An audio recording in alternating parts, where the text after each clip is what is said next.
I've been seeing this space, this opportunity for over 10 years ago, but it's only been now is the right time for this to happen, and it will happen in the very near term future, and it will happen now with internet capital markets. So we're super bullish. Nice. Okay, let's dive a bit into what you're doing out in Geneva. You've been flying around. We saw you in Abu Dhabi the other day. You're now in Geneva. What have you guys been cooking up over there? Okay, so today, I mean, do you think this is the news that we've been looking forward to, or do you think there's more? I think there's always more, Patrick. We saw. Of I mean, course. dude, it's every day we look on clips from the MCG account. Even yesterday, I missed something that you said about the robotics coming, and your portfolio maybe looking to be tokenized a bit more. And it seems like there's always more coming out of you, Patrick. So no, I mean, to answer your question, of course, there's always more. So I'm in Geneva now. We've had a long few weeks. I've been traveling to America, been in three continents in like 24 hours or something, or 18 hours. Anyway, met Abbey, Solana Breakpoint. Now I'm in Geneva. So today is a monumentous day. We will unveil a breakthrough in aerospace technology. It's Impulsor's first real product. It's the Impulsor Fortitude engine. As you all know, we have already filed the patent. This revolutionary propulsion system enables aerial, ground, naval platforms to operate without interruption, eliminating the need for refueling, recharging, or mission pauses.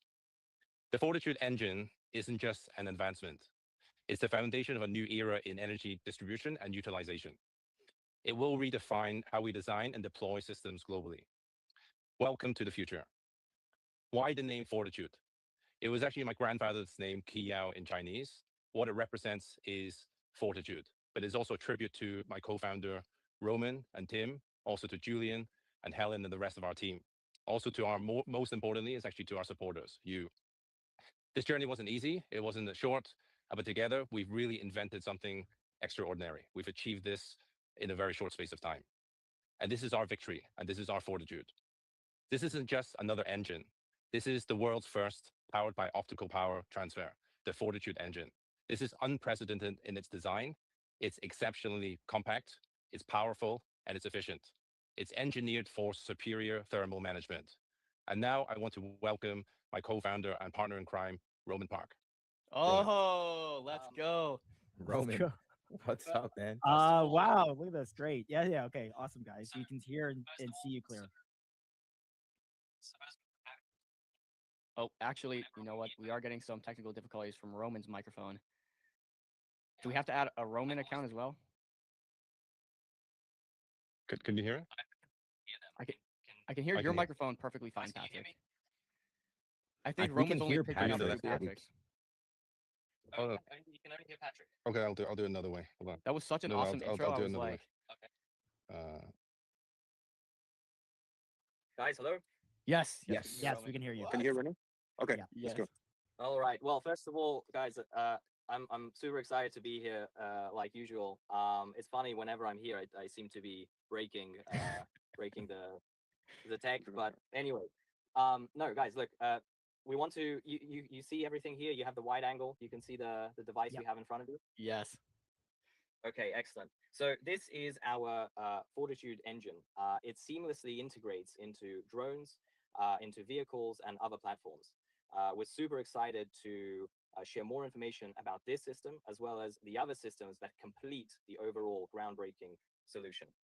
This system converts continuous laser power into thrust, allowing uh, aerospace systems to maintain powered flight without the need for batteries. I mean, batteries is an optional extra.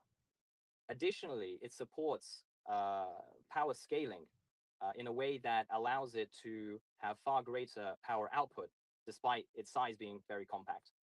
Finally, it's able to align with the transmitter beam from almost any angle, allowing continuous supply of power despite any orientation of the craft. And Patrick, maybe we can Sure. take some. So today, guys, as I said, this is a monumentous moment. This is a testament as to what we do at Impulsor. This will push and pushing the boundaries of innovation and turning bold visions into reality. This marks a triumphant end to 2025, a year of relentless progress and breakthroughs. But 2026 will be even more amazing, filled with new horizons and endless possibilities. Impulsor, we will soar together. Oh, wow. We got to clap that up. What a Let's go. presentation. Dude. Okay, so Roman just came at us with a bunch of technical jargon here. Ultimately, give us a conclusion. You guys have been working. This is kind of the first product you released. You've been working for months now, or maybe you can give us a timeline, but you've been working for a while now. And this is the first tangible thing that you guys have to offer from your arsenal, basically, right? Yes, this is the first one that is done in-house properly. This is the one with the patents. Regularly moving from today onwards, from the next few days, the next week, the weeks after, the prototype will then have more videos, more demonstrations. We'll be trying to do more on X for the community to follow and then to see the technology in action. Maybe Roman, you can share a bit more about the drones, the different vehicles, and what the potential use cases are. Yeah, sure. I mean, the most, say, direct application from where we are today is definitely powering drones. Specifically, we're working on a glider drone. Perhaps you guys have seen it on one of our posts. But further from that particular use case, because this system scales so well, and because we're able to align the receiver to the transmitter with such accuracy, we'll be able to power other systems, whether it's consumer goods, whether that's going to be ground vehicles, ships, helicopters. So really, this is only a beginning. And again, our patents are not just about this particular Fortitude engine, but actually, in the broader sense, we are really tackling the optical CPT technology. Okay, let's get a look and let's talk a bit about this engine. So how does this work? This gets inserted into a drone and then it gets beamed energy through your CPT method here, and the drone's powered indefinitely. Or can you kind of explain the repercussions of this? And it's battery, not combustion. Like it's not like a jet engine. It's not. Is it using propellers as well?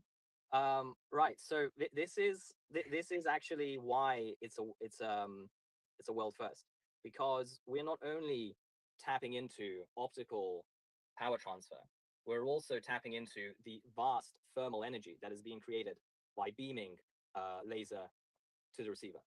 So indeed, it is producing thrust in the, let's say, traditional jet sense. But additionally to that, we are powering the whole thing with the optical energy transfer. So it's a multi-energy system. So so you actually get far greater efficiency that way. You keep saying this is a world's first. Is there anyone else doing this, attempting to do this? Well, no, it's a completely new way of imagining optical power transfer, and it's a completely new way of powering an aerial vehicle or a ground vehicle, as I say. It effectively taps into, again, conversion of electrical energy from optical energy to electrical, but also in the process of cooling the cells inside, it actually produces thrust due to the thermal energy that's being accumulated inside. So it's a completely new concept. It's a totally new engine. This is wild. Like we're witnessing something here for the first time ever, like live on stream. I don't think a lot of people kind of grasp what you just presented us with. What comes next, right? You have this technology. We heard Patrick said maybe some demos are coming. Obviously, the goal is distribution, right? You've worked so long to get this going. You've got to refine it, I'm sure, after some time. But what comes next, guys? I think what comes next is another trip for Patrick to perhaps Massimo, which again, it's CPT and our journey is a story. And for those who have been really engaging with our marketing and with our posts, you can really see the story being woven in real time. Having said that, of course, we will iterate on this engine here. We already have several upgrades. This is actually the generation 2. We already tested Gen 1. Gen 3 will be on the way shortly. And of course, then it's the easier part, let's say, is integrating it into a working drone. So I think in the near future, we'll be presenting some more very exciting technology. So just to add further, guys, what we intend to do is to get our sales team to start working on the sales and distribution side. Roman and I will continue to work with the lawyers to ensure that the IP is protected, because that's the real asset of the group and the company. So that's exciting. And then 3 is our other departments will be working towards developing our other products. One of them we also talked about a little bit, called Life Finder CPT.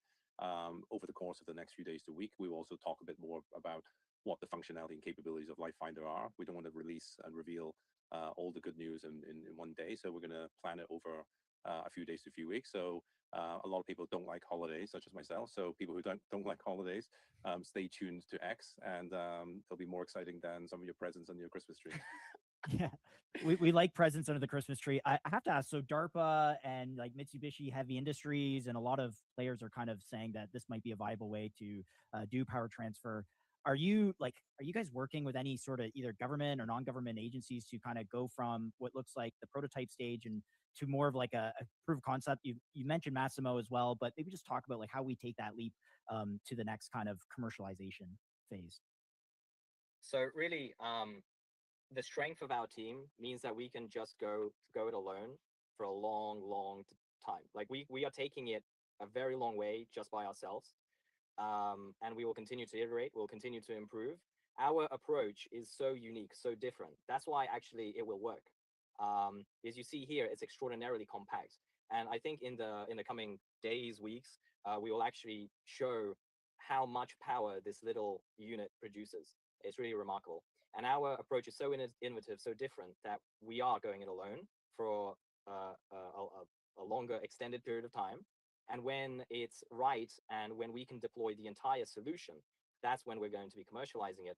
Again, right at the very beginning, we mentioned that mPulsar isn't about just CPT core tech, because the core tech is more or less catching up. But mPulsar is so much more than a core technology. It's about taking that core technology, that core science, and producing real products, producing real solutions, which make sense. That's the disconnect that's been missing since the start of CPT, WPT in the 1950s. That's what's been missing. And on top of that, what's been missing is a person like Patrick, who is able to take it further, sang mode style, if I may. Sang mode. So Okay, you mentioned go ahead, you Joe. mentioned Massimo As a big earlier. What's waiting for you guys in Massimo?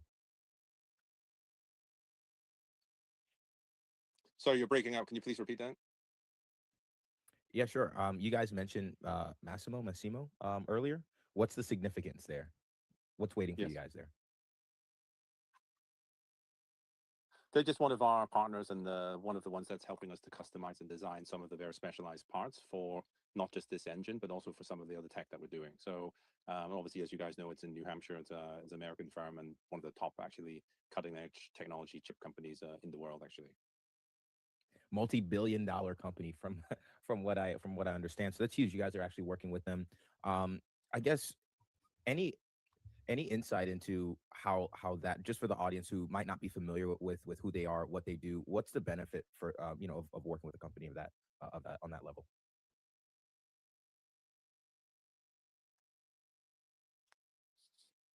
Can you hear me, guys? Yeah, there's a bit of Yes. delay. Maybe you can take it down. Maybe you can ask Yeah. the question. Yeah, I would just talk a bit about Massimo. Massimo is a 30-year plus company. It's one of the leading companies in the space for this kind of customization of chips. They only have a handful of clients, mainly in the US. So they go for a very rigorous test of who they work with and who they work for, I guess. So the fact that we got picked to be a partner of theirs for the chip manufacturing, we're very humbled by it, especially when we're a relatively new startup. I'll let Roman talk more about the technical side.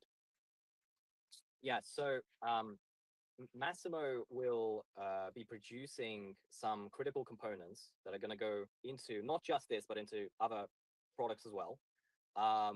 Perhaps we will disclose exactly what those components are at a later stage. Having said that, I think everyone will appreciate just how complex it is to pull off a piece of like a solution like this.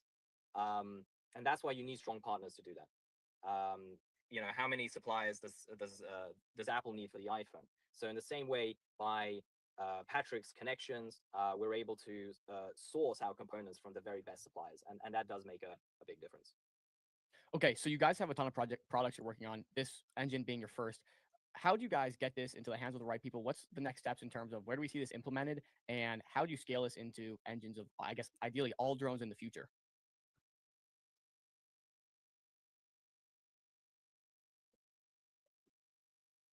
Sorry, the question is, how do we get this into the hands of customers? And what's the second question?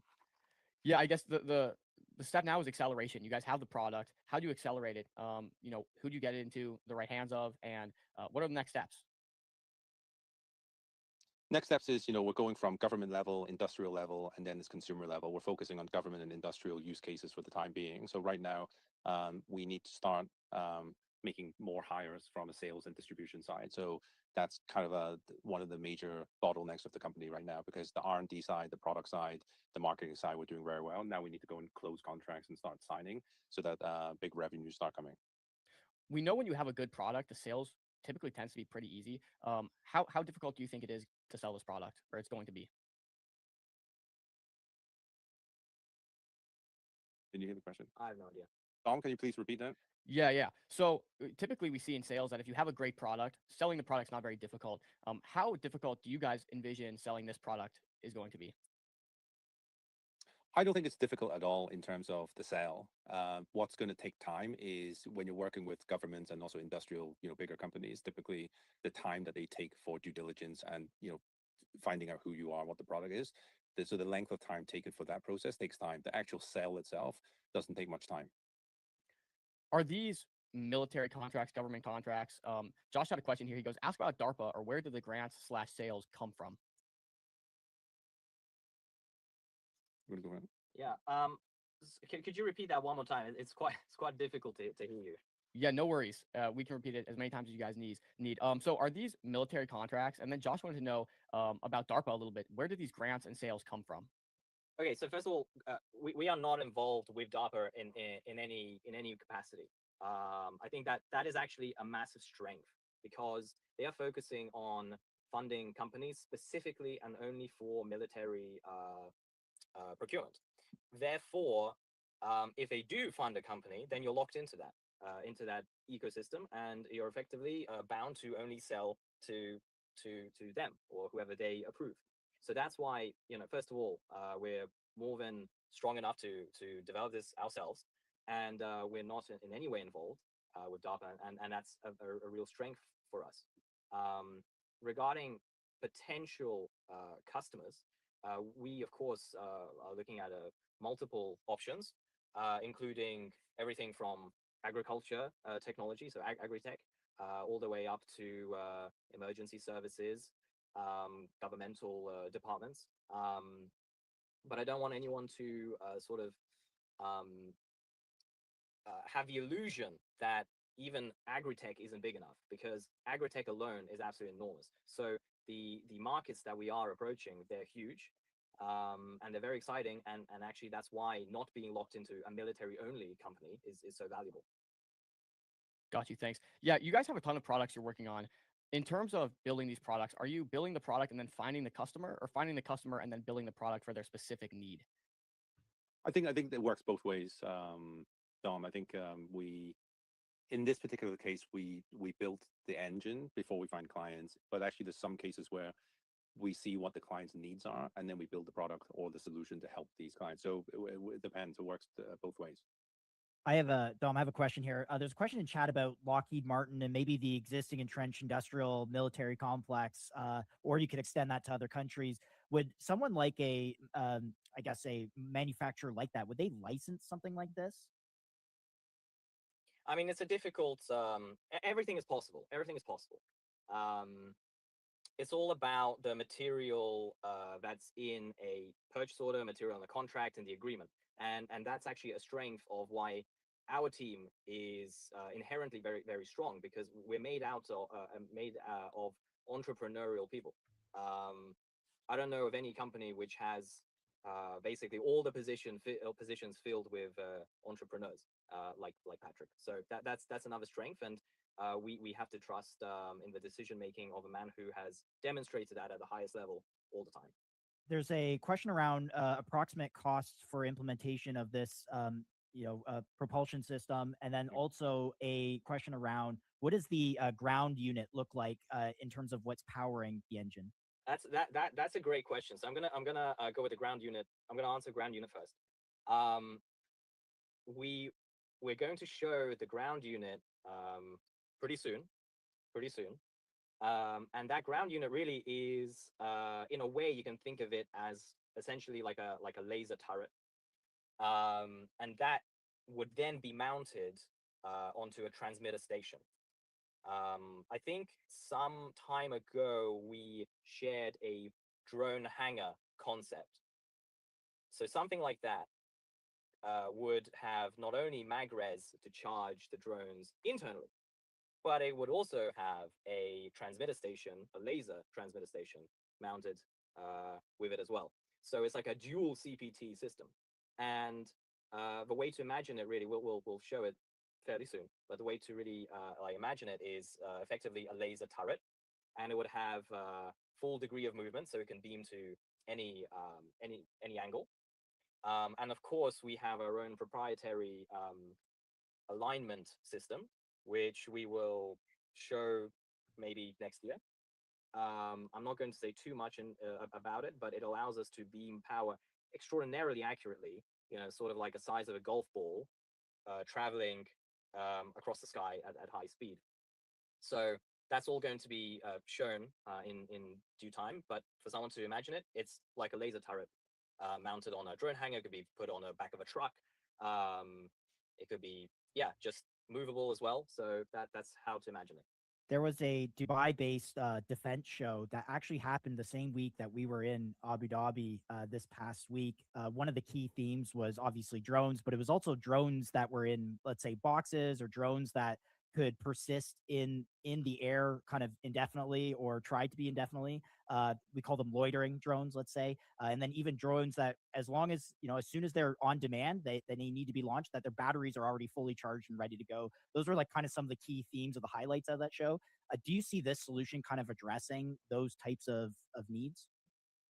So it's clear that drones need some sort of power system solution. It's clear that flying around for 10 minutes, 20 minutes is just not enough. So that's why people are trying to come up with an array of solutions regarding the box, drone in a box sort of solution. Some of them use induction, which is let's say, a less superior system to magnetic resonance. So it needs to land in the box very precisely. It needs to align well. If it gets blown off course, there's a problem. Magnetic resonance and the drone hanger that we showed earlier handles a lot of those problems. This system in particular addresses when it's in flight.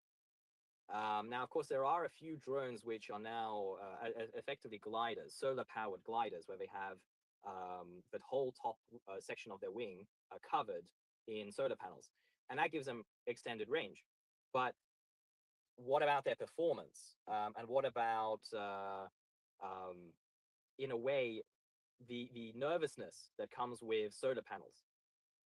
We know that sort of feeling. So by actively beaming energy to such a system, yes, indeed, it will address a lot of those power concerns from a lot of those people who require those solutions.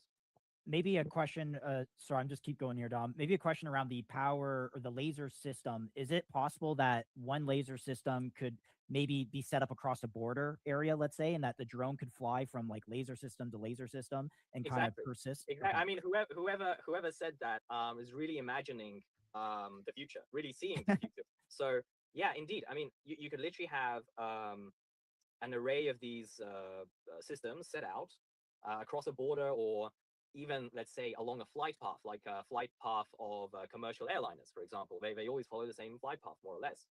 So in a way, you could create these powered highways in the sky using either the system that we have here, the optical system, or even the magnetic resonance highway, which I think will share one day as well. So we know so much of marketing today is storytelling, and I think you kind of just did a very nice job about storytelling the future you guys kind of envision. But maybe lean into that a little bit more. And if you could put us in your shoes into the future you guys see for Impulsor Tech, maybe storytell a bit on what a world with your technology looks like. And you wake up in 2028. You were on the stream back in 2025. How does the world look like for Impulsor?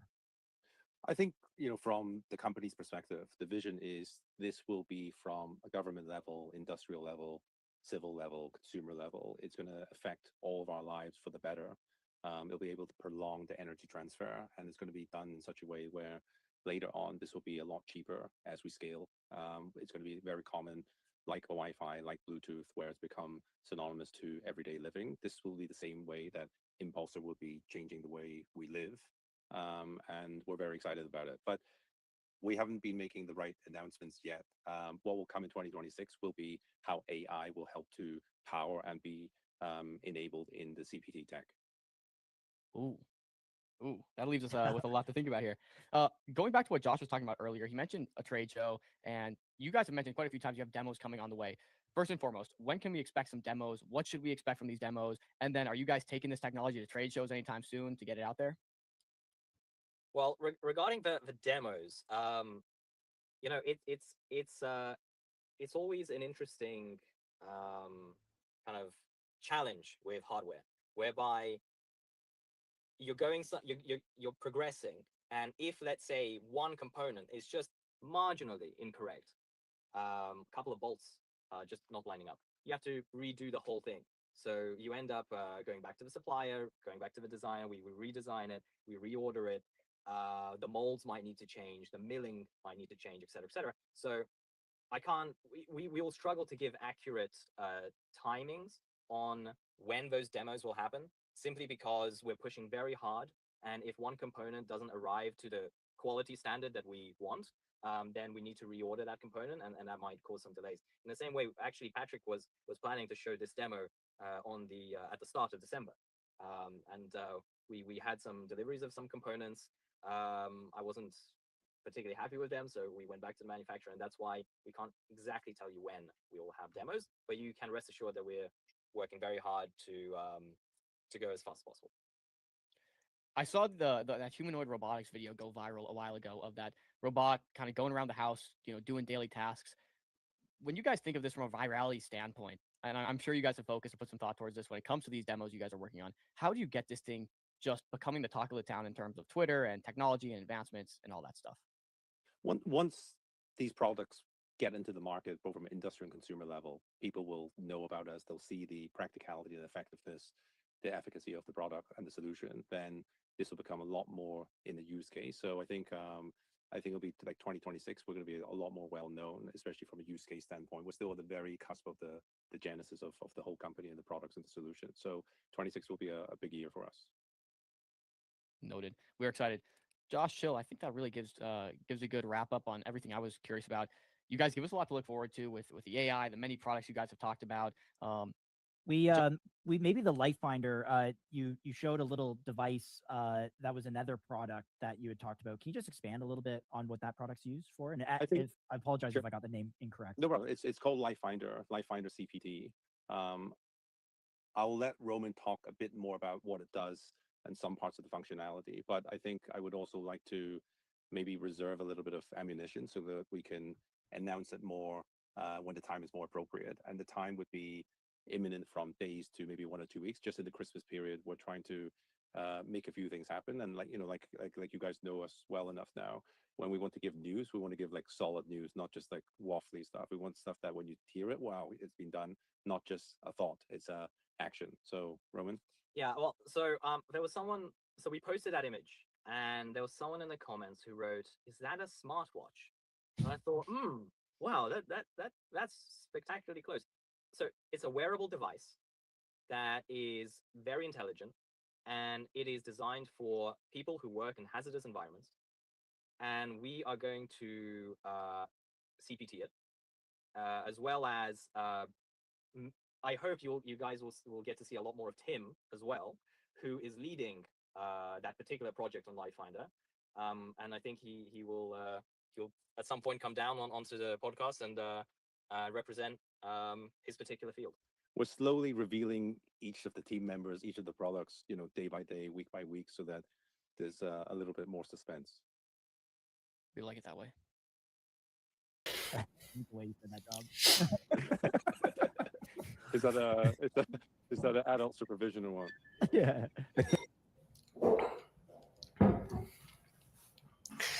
Good morning, Josh. How are we doing? Good morning. I don't know if you caught the tail end of that last little bit of the video, but just another funny Dom take.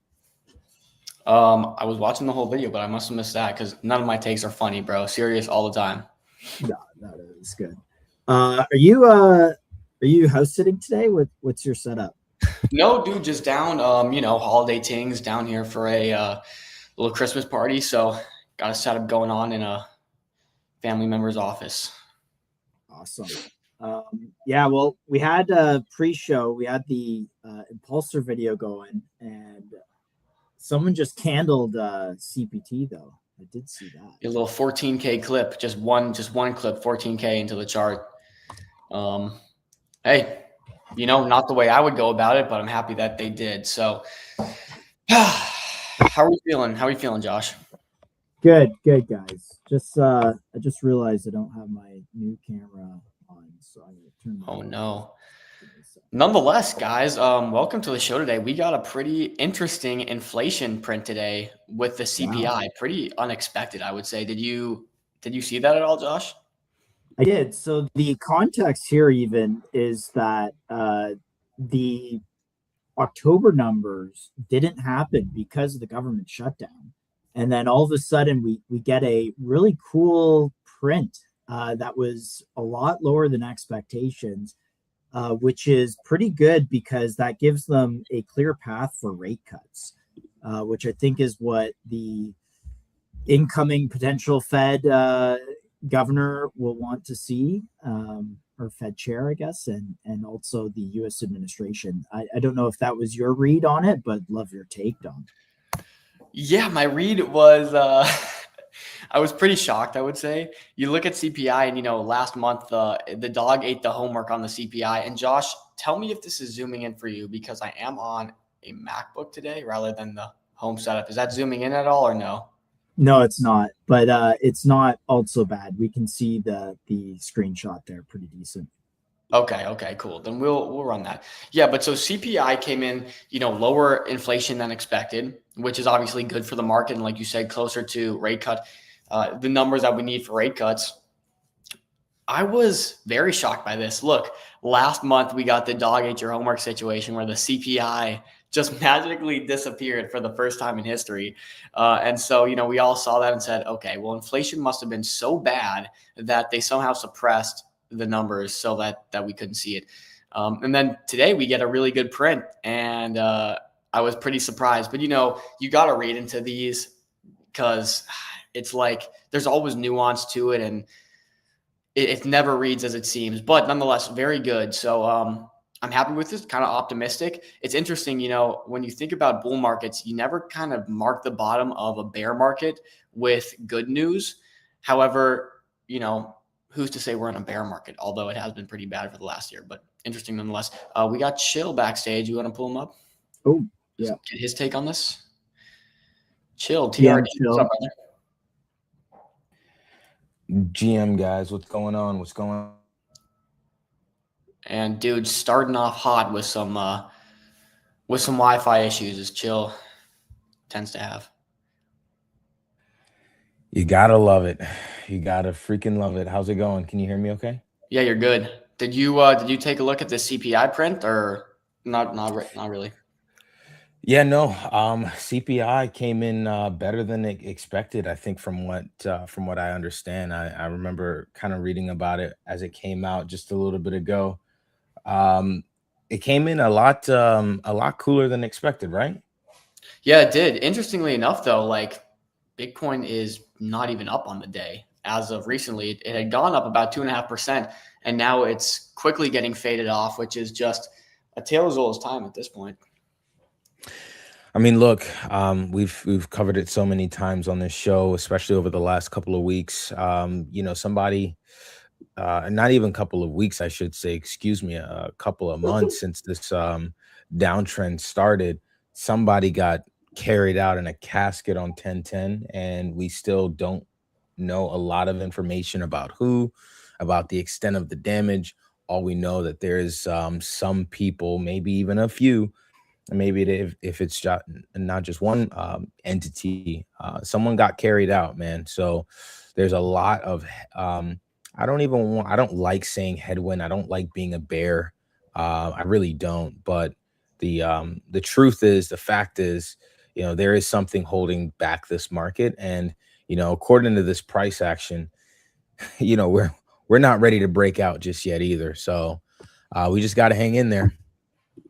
Can we cover a chill tweet? And Dom, if you want to go ahead. It's always a pleasure to cover a chill tweet. So unless you're going to pull it up, maybe send it in the private chat here. Yeah, I got it. Oh, there we go. What a chill tweet. What's going on here?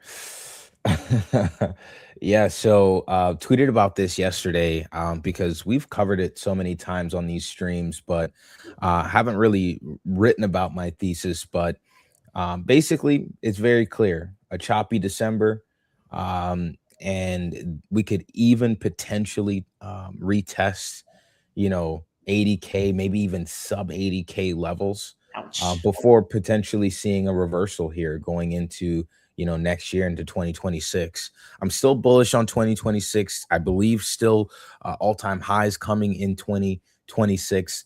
I'm just not bullish on that coming within the next couple of weeks. Not bullish on that or not seeing that happening throughout December. I know there's a couple calls for that to happen, but again, just a lot of headwinds right now.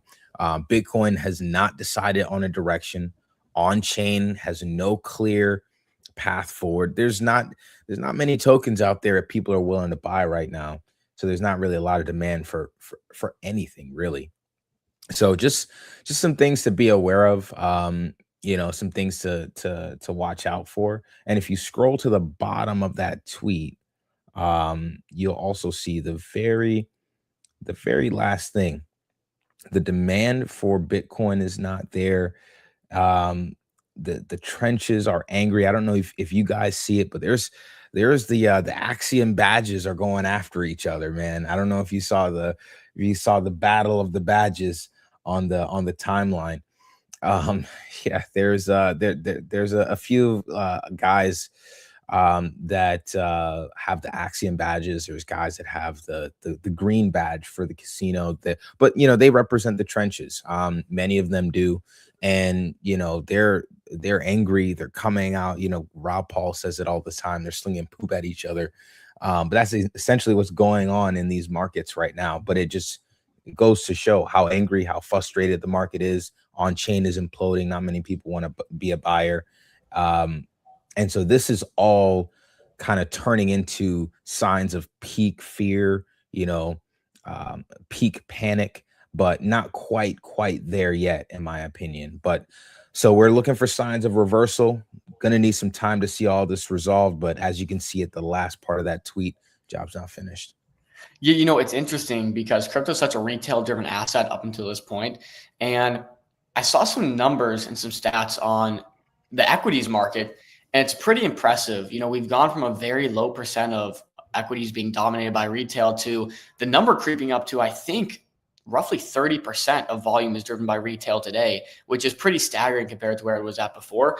And it begs the question, why is this money not rotating or flowing into crypto, right? Equities are at all-time highs. Stocks are at all-time highs. NVIDIA is going crazy. AI, defense companies, private equity, indexes are all going crazy. Commodities going crazy, but crypto continues to lag despite having a massive influx in retail flow.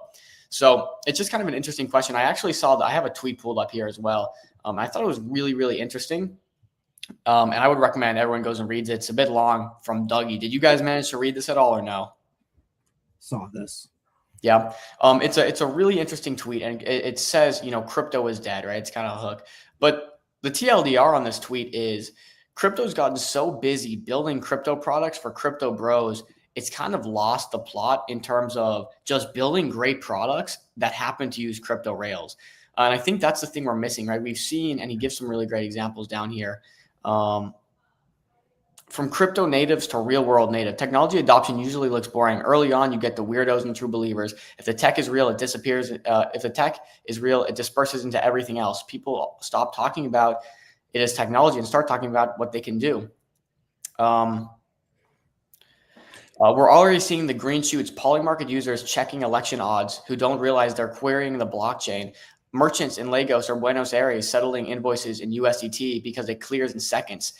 Savers in high inflation economy holding USDC not because they're long crypto, but because their local currency is failing.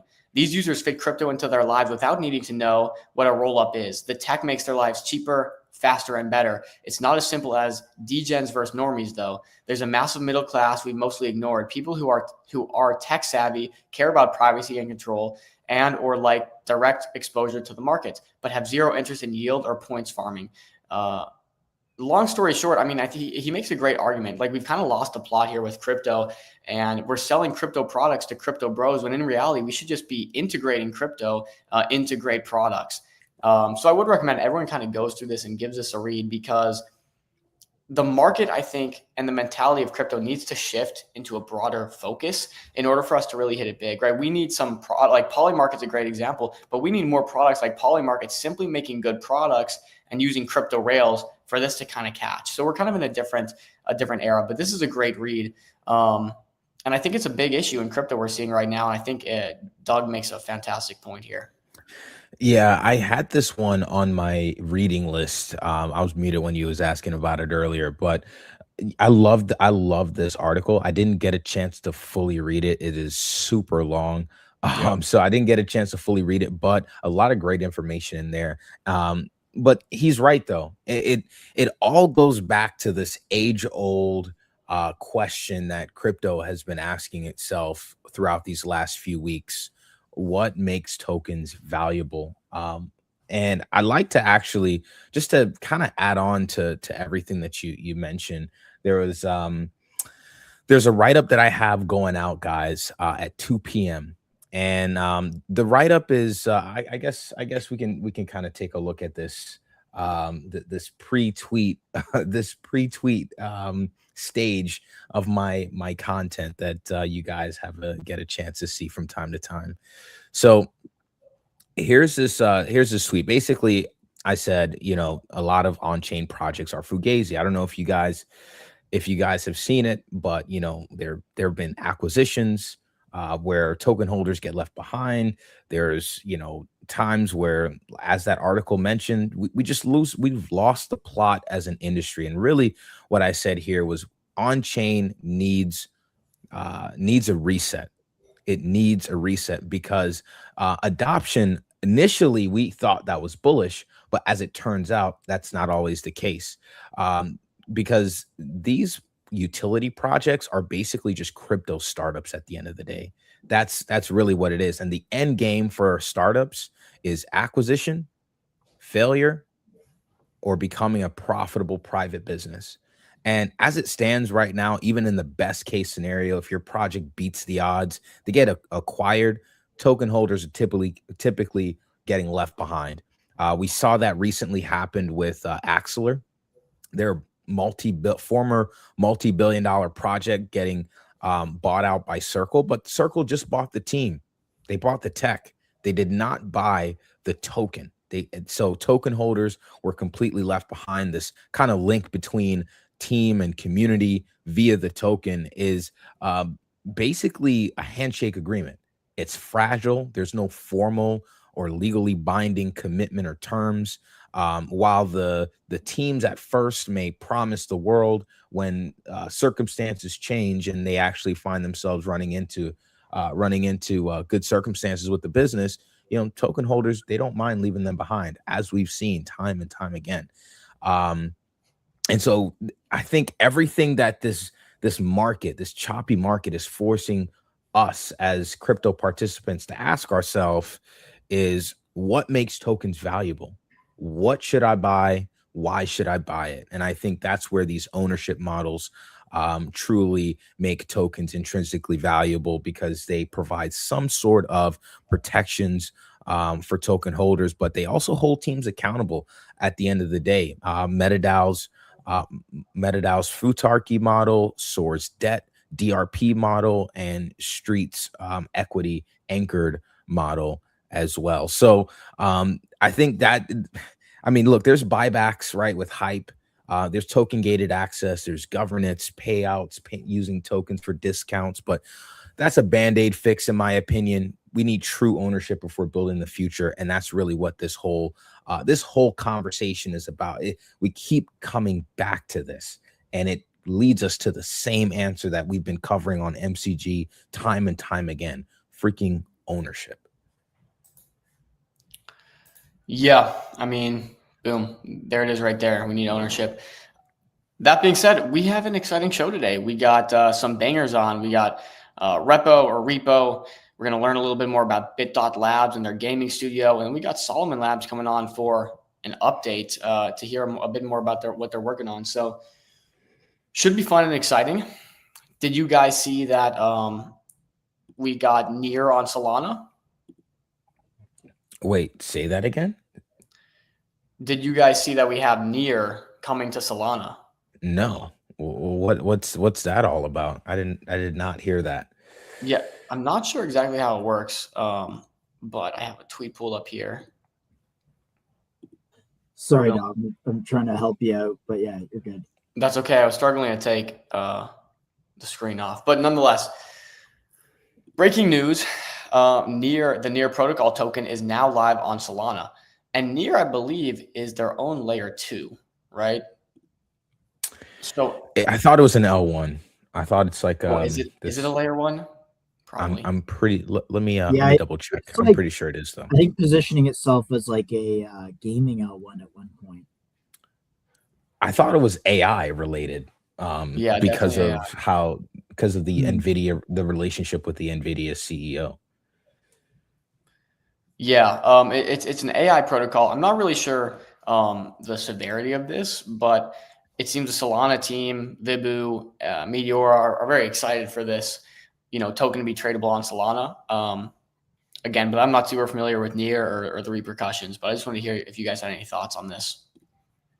I mean, look, I think it shows that Solana is the place to be. At the end of the day, there's a lot of people that, they look to Ethereum for the place to be that place where innovation is born, to be that place where good teams go to build. And I think for a while that was the case, but and for a while many people didn't want to, give Solana those flowers. But I think now, teams are starting to acquiesce, man. Like, Nair being one of them. They want to be where the action is. They want to be on a place where people trade and make their tokens available. So I think that's why you have players like Uniswap coming to Solana. You got Near Protocol coming on Solana.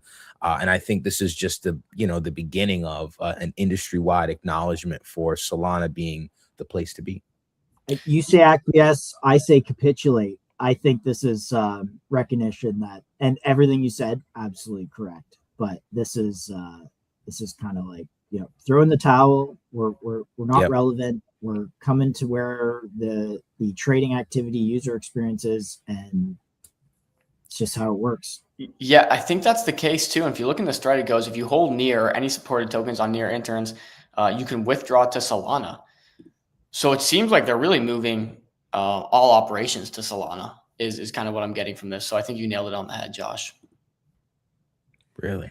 Dang, that's crazy. Look, shout out Solana, man. Like, they've come a long way. A lot of people can just always thought that this is a place, basically a huge casino, when in reality, like underneath the noise of pump fund memes, there's this huge layer of activity, with great teams building great products. And we see that with products like CPT that we had on yesterday. Great price action today as well. But yeah, we see that time and time again. Play this video. I also have some things I want to pull up that was discussed after our stream yesterday. Yeah, so this video just got posted at 12:23, so literally about 5 minutes ago. Fortitude Engine is a propulsionary system, enables aerial, ground, and naval platforms to operate without interruptions, eliminating the need for refueling, charging, or mission pauses. The Fortitude Engine is not just advancement, it's a foundation of a new era in energy distribution and utilization. It will redefine how design and deploy systems globally. Let's go. We launched the new little baby here, is the Fortitude. We're really excited. We're going to have more behind the scenes and other footage for you. Looking forward to bringing this to reality. We launched the new little baby. There it is. Yeah, it's the engine that they launched. Really cool stuff. We had them on stream yesterday. I think we were all pretty mind blown. Just to see it manifesting into reality here is so nuts. Josh, it sounded like you wanted to make a comment on this. Yeah, so after our session, there was some just questions. Shout out Spicer in the Telegram for the Impulsor holder chat, just asking more technical engineering questions. So one of them, and Roman provided some clarity. So it's a 600-watt plus laser. So it's one of the highest, they call like danger categories. And so one of the questions was like, all right, well, if you shoot a laser at a drone and something obscures it, like a, let's say, commercial airliner or someone's hand or something like that, they have an auto terminate feature, which means that it will terminate the connection instantly to, not create issue for whoever's standing in the way or whatever is in the way. And then one of the great examples of what this would look like in practice was it costs about $2 million, for instance, to keep a search and rescue helicopter in the air just for the machine. That doesn't include the fuel, pilots, etc. Obviously, drones are a great solution for this use case, but they are limited by their flight time and how long they can stay aloft.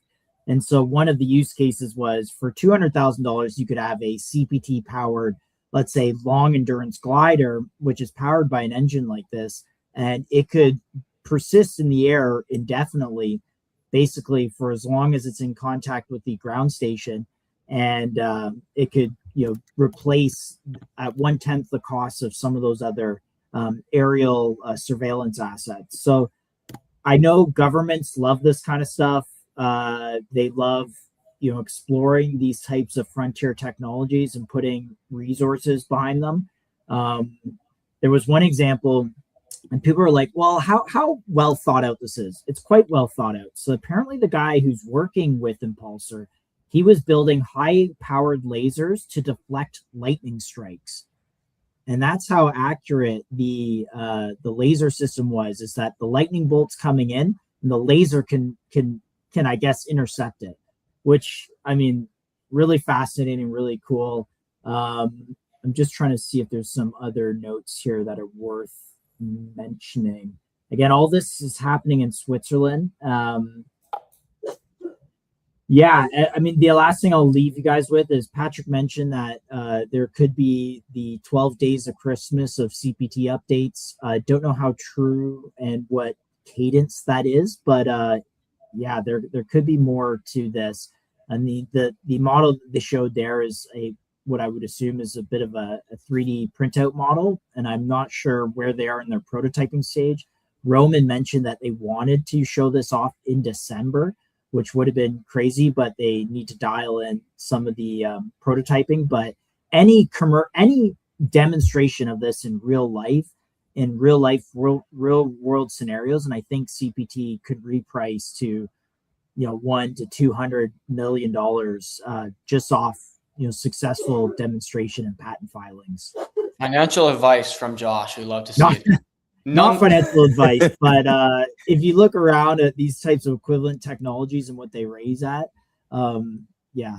DYOR for sure. Definitely do your own research on that. Nonetheless, definitely do your own research. Don't buy CPT based off that, but that's just my opinion.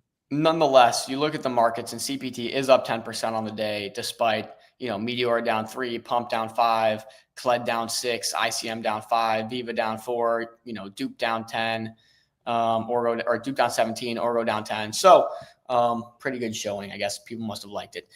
That being said, nice chart here though. Like, look at this chart. One of the best charts in crypto, right? One of the best charts in crypto by far, definitely. Yeah. Nonetheless, we got Repo Labs, not maybe need some correction on that coming up here. But off a quick look, lots of buzzwords, man. We got data training for AIs that's coming from Poly Markets and prediction market platforms. So pretty interesting stuff. Let's dig into it. And again, that's AI training data network powered by prediction markets. Throw a chart up there real quick. So here's the chart. And just to tell you guys why this is such an exciting project and why I was interested in it. So a few notable takeaways. The team is Filecoin, Uniswap, Polygon, AWS, Base, and more. They have angel investors from Meta, Ledger, Apple. They're backed by Protocol Labs, which is the technology that Filecoin was built on. They've been acknowledged by core contributors from virtuals. So again, like this whole mix of using prediction markets to kind of validate and use that feedback to train AI. It's a very interesting angle, one that I certainly haven't seen before. But there's a lot to this. This goes so deep. It's all about just reading the white paper. But thankfully, we have the team here today to talk about Repo. So let's go ahead and bring them on stage. We have RG here, and let me get rid of that. Welcome up, my brother. How are you? I'm doing great. How are you guys? Doing good, Doing dude. good. Doing good. Glad we got you up. See your we thank you so much for being patient in the waiting room there. We know that we're kind of transitioning segments there. So where are you guys located? Where are you based right now? I spend my time between Vancouver and SF. So Vancouver is Yeah, let's Yeah. go. Vancouver is where I Nice, hang nice. out, where I hang out with my dog and my family, and then SF is when you need to sell stuff to people. So yeah. Okay, Nice. quick hot take here. San Francisco or New York for innovation right now? I think you need to have some fun with innovation. So of course New York. I think SF can be a bit too much. So I like New York more. But I mean, if you want to go gung ho on just breathe 25 hours of work and just like breathe AI, then of course SF is the place to be. Yeah. Let's go, dude. I love it. RG, maybe we start with a bit about you. Chill gave a very interesting introduction. Sounds like you guys have a great team of core contributors and people working with you. So maybe start off with yourself. I'd love to get a background on you and then how we came to Repo. Sure. Yeah. Happy to do that. So I think for me, I grew up in a lot of kind of developing countries, so like India, Nepal, South Africa, and one thing that always kind of like stuck with me was how can you use technology to create better economic outcomes. So that's before Web3, I mostly work in P2P startups, scaling those because I really believe that peer-to-peer technology is like an accelerator and a catalyst to help people lift out of poverty. That's kind of my core motivation. But the way I got into Web3 and crypto is I was in grad school and I learned about Filecoin. They were doing this cool stuff called Filecoin Green, where they were using crypto incentives to promote, get data centers to use clean energy. And I just thought that was like super cool because, here you are not trying to enforce policy, not trying to, just like get like the stick, but like it's carrots, right? You're telling people like, hey, just use clean energy because it's just better incentivized. So I got obsessed with it and spent 2.5 years, almost 3 years at Filecoin Protocol Labs. Amazing folks, amazing ecosystem, and there I was building MLAI models for fraud detection on the network. I mean, Filecoin is huge, so there's a big incentive for people to abuse the incentives. And a big part there was, accessing this off-chain data. So I think when we talk about data, a lot of people focus on, scraping data, and there's a lot of cool innovation that's happened in the space, right? You have the grass and, a bunch of cool protocols. But when it came to accessing this off-chain data, and what I mean by that is, we were talking about, again, energy usage in data centers. I want to know that so that I can model risk of storage providers. Data transfer costs, how much it costs from moving data from point A to point B. That data is sits with the storage providers, they're a business, right? I want to know this, but I have no way to getting access to this. And then a big part that came about is when building these models, the question is always data quality. How do you actually assess what is quality data? And so these two problems were both the bane of my existence at Filecoin because I was literally being asked every day, hey, is this data? Where do you get this data? And is this data good quality? And I think that's what I got obsessed about, and that's how Repo was born, where I got really obsessed about hey, how can we use crypto incentives to not only crowdsource this data, but how can we use crypto to also verify the quality of the data? And I think what we do at Repo today is both of those. Not only do we use crypto incentives to crowdsource the raw data at planetary scale, we also use that to verify the data using economic incentives. And so that's, the TLDR. So what's the big unlock that enabled this? The big unlock that enabled this, or the big unlock that we enable? Yes, the big unlock that Repo enabled to solve this issue you just described.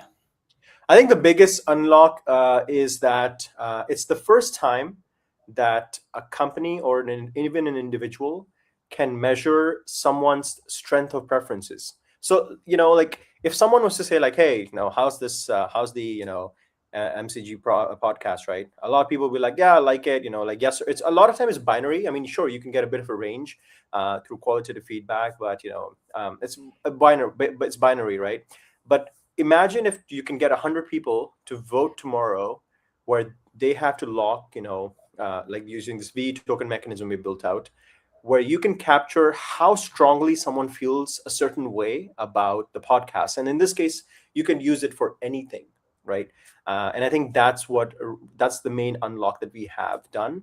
And there's like the applications of this technology and the mechanism we built is far beyond AI training data. Actually, AI training data is like the first kind of like thing that we're targeting, because we literally had customers, AI labs from I can't name, but researchers came to us and they were like, hey, we need like this is a bottleneck for them to capture preference signals, AI alignment, it's the big thing. And we just thought this is the best go-to-market strategy. But we've had people reach out from performance marketing, and they've been like, hey, can I use your mechanism to, run A/B tests? And I'm like, sure, it's an open protocol. Or I've had like, social media managers and market research companies be like, hey, we want to use their technology to like get verified human feedback.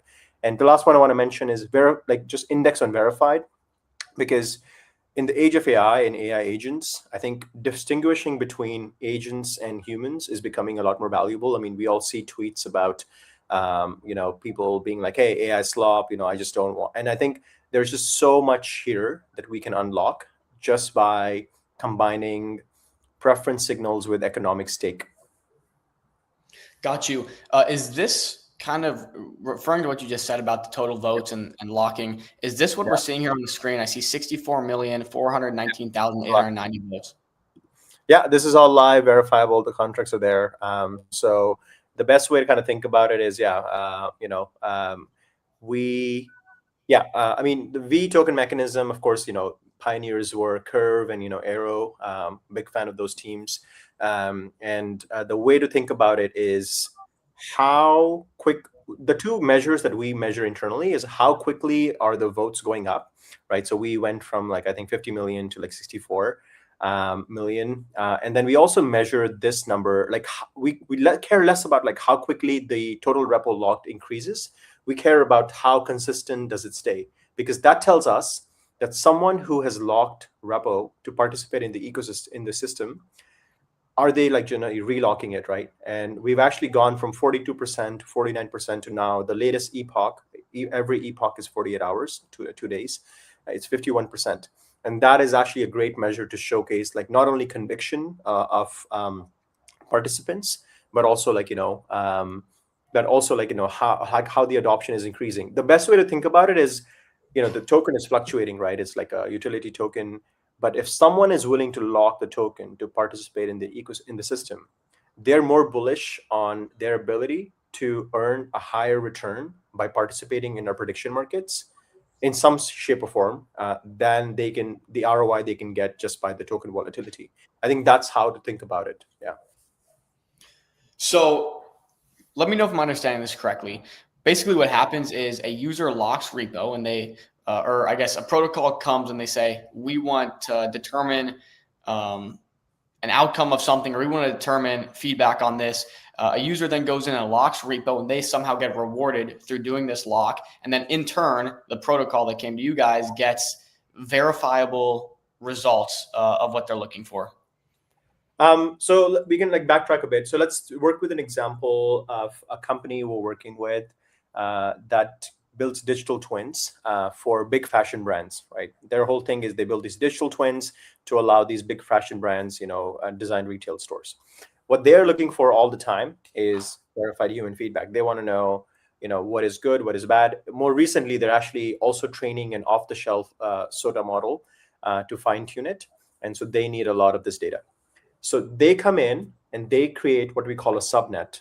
Think of it like a workspace on Repo's network, and they start to incentivize two types of users. So let's say, Dinero, you're here like a voter, and Chill is a publisher. So Chill comes in and he publishes. In this case, he would be publishing digital twins that he's built, right, using maybe some VR gaming engine, or even AI videos. The schema is defined by the company. So he comes and publishes content. And then Dinero here, you're the one who has to lock tokens to predict out of Chill and Chill 1, Chill 2, Chill 3, like a bunch of people who've published, who's going to get the most number of votes in that epoch, which is 2 days right now. And so by voting and predicting whose content is the best quality, what you're doing here is you are not only helping the company get feedback, but you're also helping create that data set that helps train AI. And the kind of data sets we're talking about here specifically are reinforcement learning, so RLHF, DPO, direct preference optimization. These are the kind of data sets that we believe are the most high value. I think base level, it's no longer as valuable for Dinero to say this is these are shoes, and these are this is a coat in the videos. That's no longer as relevant because AI can do that thing.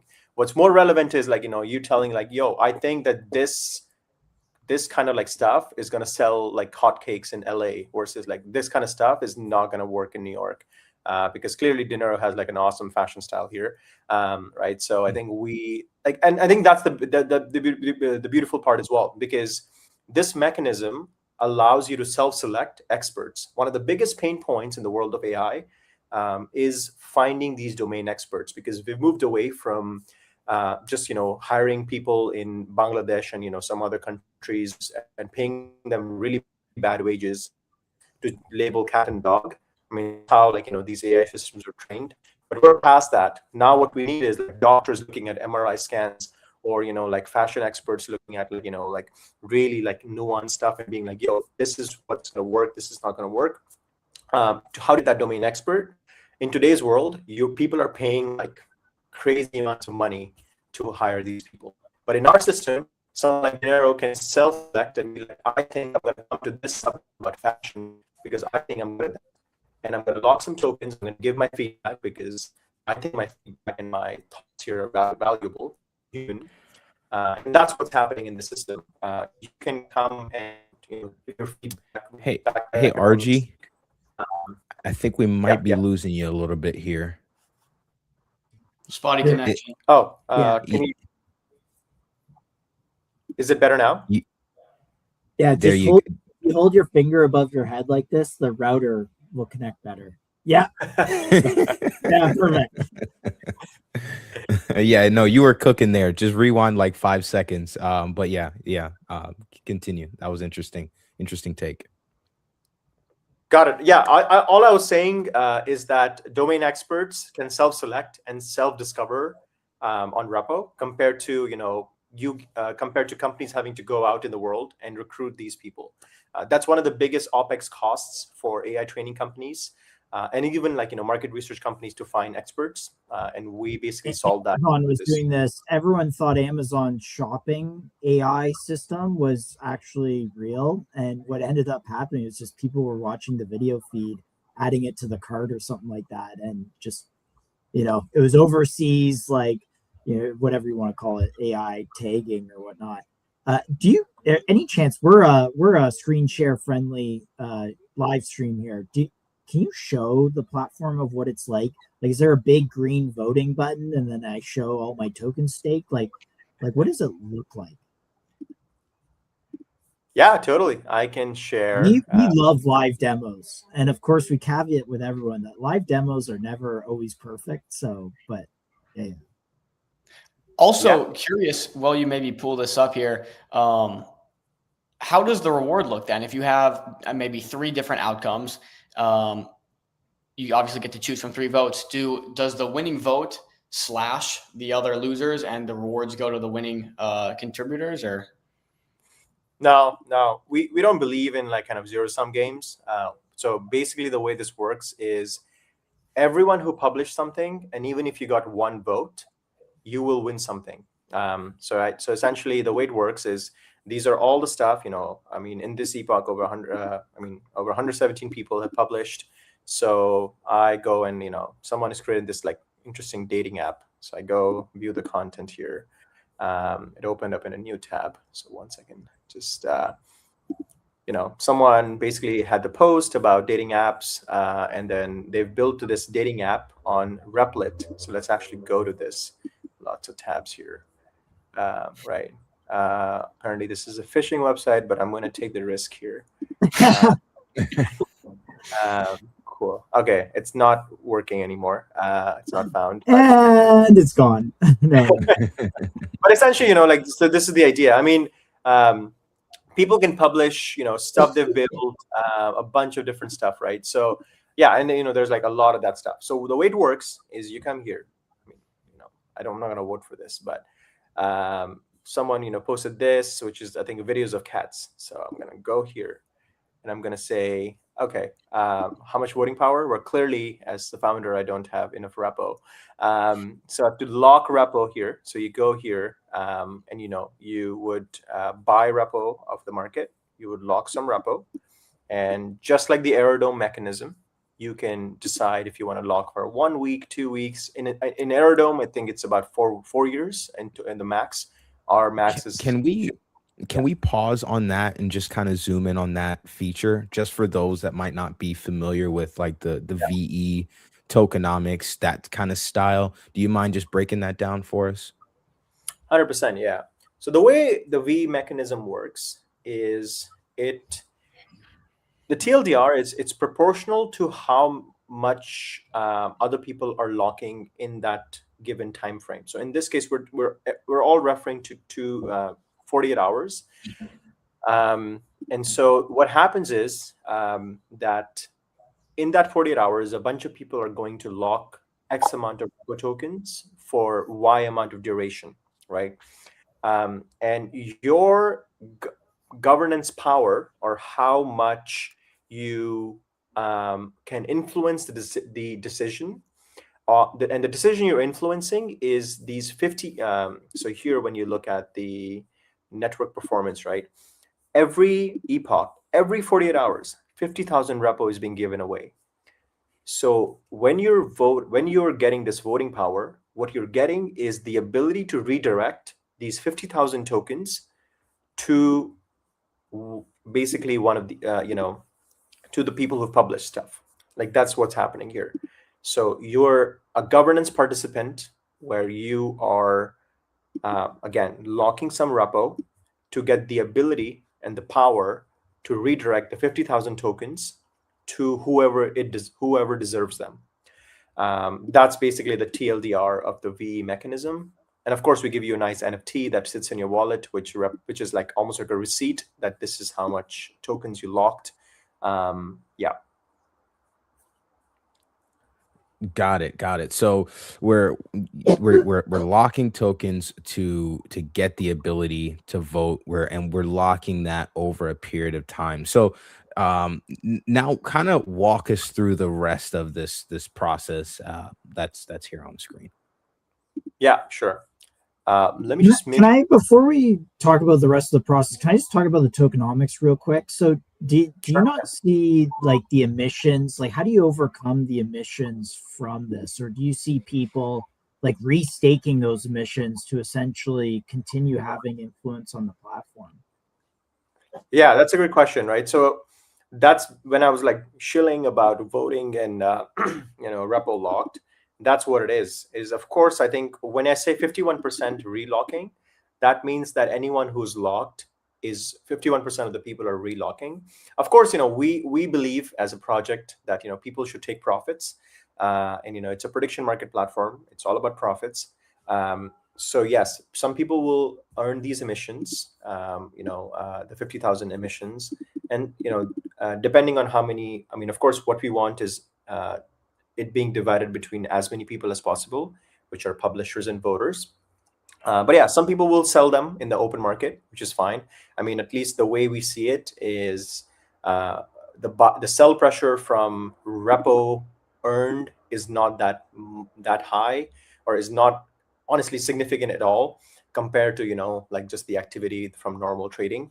So that's, if that answers your question, then yeah, we are Yes, what you're saying is the buying to have influence on voting for something is more offsetting basically the the emissions or whatnot.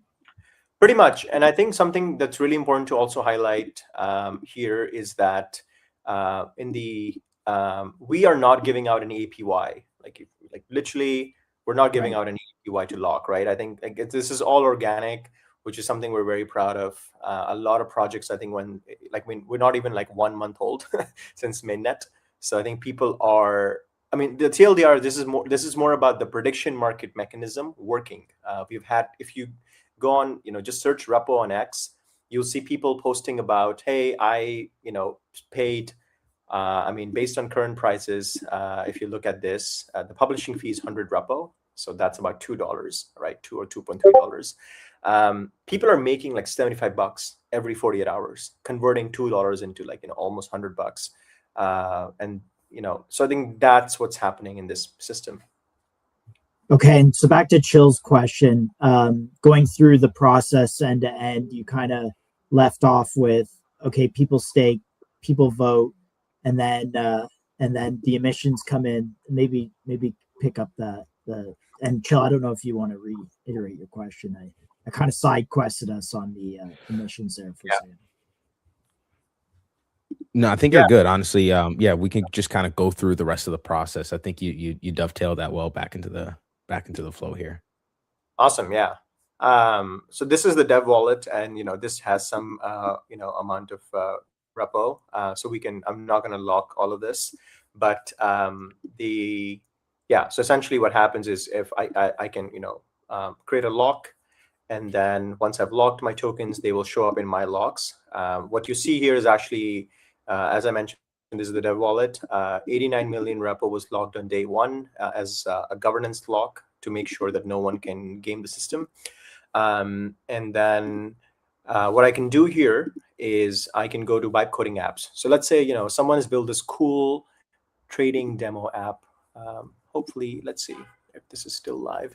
A lot of times what creators do is they don't maintain their creative works. But yeah, so I will come here, I will vote on this. I can quickly select if I want to vote 50% of my voting power. And what I do is I commit my votes. So I can commit my vote, sign this transaction on chain, right?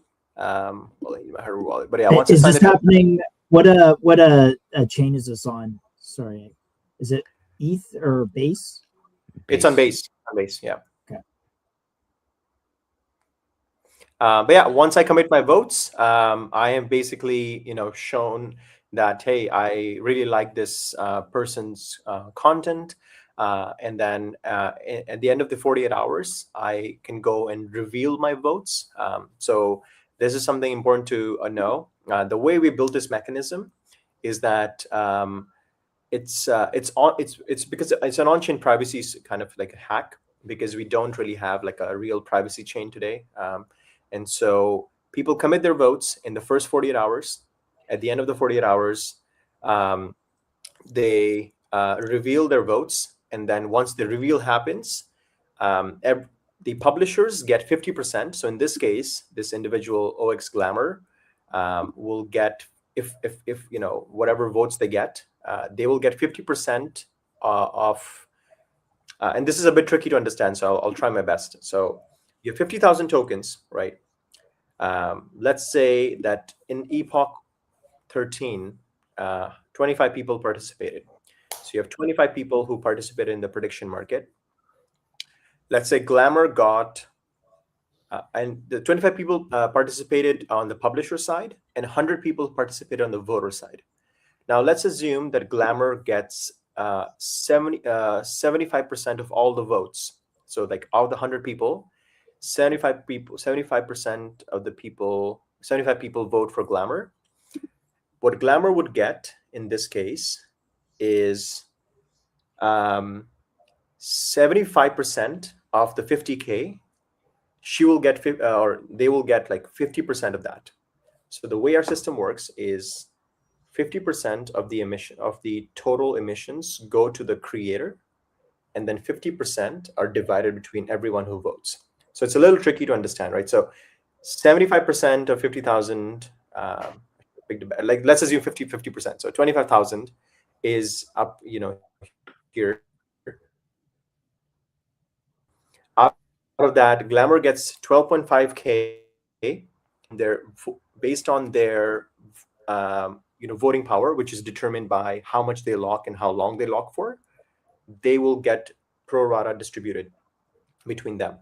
And that's what's happening here. So Glamour is, as a creator, the incentives are really, really big. And I think that's the point we want to hit home. We're actually building an abstraction, and we're going to launch in Product Hunt to get to creators, content creators, and vibe coders everywhere in the world.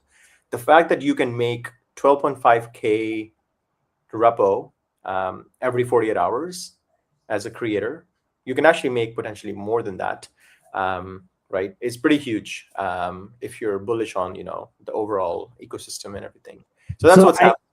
I see like apps on here. There's I guess this is a platform to test like ideas out and get real feedback where people have skin in the game, is what I understand. Is there any other verticals? Like I think there was like AI training data was part of voting as well. How does that work? Do like people look at raw data and then like say, oh, if this is useful or not? Or can you give us an example along those lines? Sure. I mean, so this is kind of like, technically, I mean, what I showed you is technically AI training data. I mean, if the use case here for the vibe coded apps is that we're actually working with a company. We're working with a company that is building an MCP server to allow people on their vibe coding platform to improve the AI agent that vibe codes, right? So this is all AI training. I think a better example here is, I don't want to reveal too much because we haven't publicly released private subnets, but this is a great place to start. And when you start talking about something on MCG, you have to finish. So yeah. So look, I think this is probably not safe for work here, but I can't open up this tab yet. And so what's going to happen? We don't want to get account stricken by YouTube. So yeah, but how about the robotics subnet, right? Yeah. I don't even have, like, as a founder, I don't have access to it yet. So there you go. Yeah, but we can go to this one, Agent Legit. So let me show you something cool. I mean, this is the first time anyone is probably seeing this. So what's happening is Agent Legit is actually a stealth startup in SF who's working with us. And what they're building is this AI agent that sits within enterprise emails to track spam. BEC scams is about a $55 billion leakage that happens every year. And that's the problem they're solving. They came to us and they said, hey, I want training data for this agent that I want to build for detecting spam. So what happens here is when we release these private subnets, the 70,000 repo you see is actually seeded by the stealth startup. It's seeded by the company. They market bought it, and then they put it inside here to incentivize the publishers and the voters. This alone is the biggest difference between repo and some other protocols that where a subnet like Legit would be mining the emissions. But on repo, they don't mine the emissions. The publishers and the voters, aka the users, are the beneficiaries. So that's something really important. Now let's go into this. When someone comes in and they say that, okay, and this is the view from a publisher and the voter, because the subnet creator has already created all of this content. Let's listen to this. Hey, thanks for being here. I'm the founder building an AI agent called Legit. Legit learns how real people perceive malicious and unwanted emails, not just whether they're spam, but how convincing and dangerous they feel. This subnet on Repo gives us the training data to do that. Every submission is a synthetic attack, and every vote is a high-signal human judgment. You're helping train Legit to stop phishing and scams before they reach users. Thanks for being part of it. Now, someone can listen to the pitch, and just to clarify, this is AI generated. I mean, the person didn't want to record a voice, so they went to 11 labs and recorded this. Now you can see the goal of data set. What is the data set goal? You can see, in this case, it's a stealth startup, so they don't want to reveal. But in some cases, you can see who the owner is. You can see guidelines for the publisher. You can see guidelines for the voter. And I can choose to click Access Now. When I click Access Now, I have access. These are, again, the first time anyone is seeing this. So these are all the stuff that people have published. And what these are is actually fake spam that someone has tried to create, right? So they're like trying to create high quality spam content. That is what these published content is. And then as a voter, similar to what we talked about, I come in and say, hey, I think this spam that someone has created, either using AI or their creativity, is actually really, really cool. And I think I'm going to vote for this. A similar concept. And quick question, RG. Yeah. Can anyone publish this stuff, or is the only person that can publish on this side the startup? No. So that's exactly the point. The startup is not publishing anything. The startup is looking for raw data. So startup is going and say hey, I want to train this AI agent that I'm building, which is going to sit within enterprise emails. The startup needs two things. The startup needs a bunch of raw data, which is what they're crowdsourcing here. So all of this stuff that you see on the screen right now is that raw data.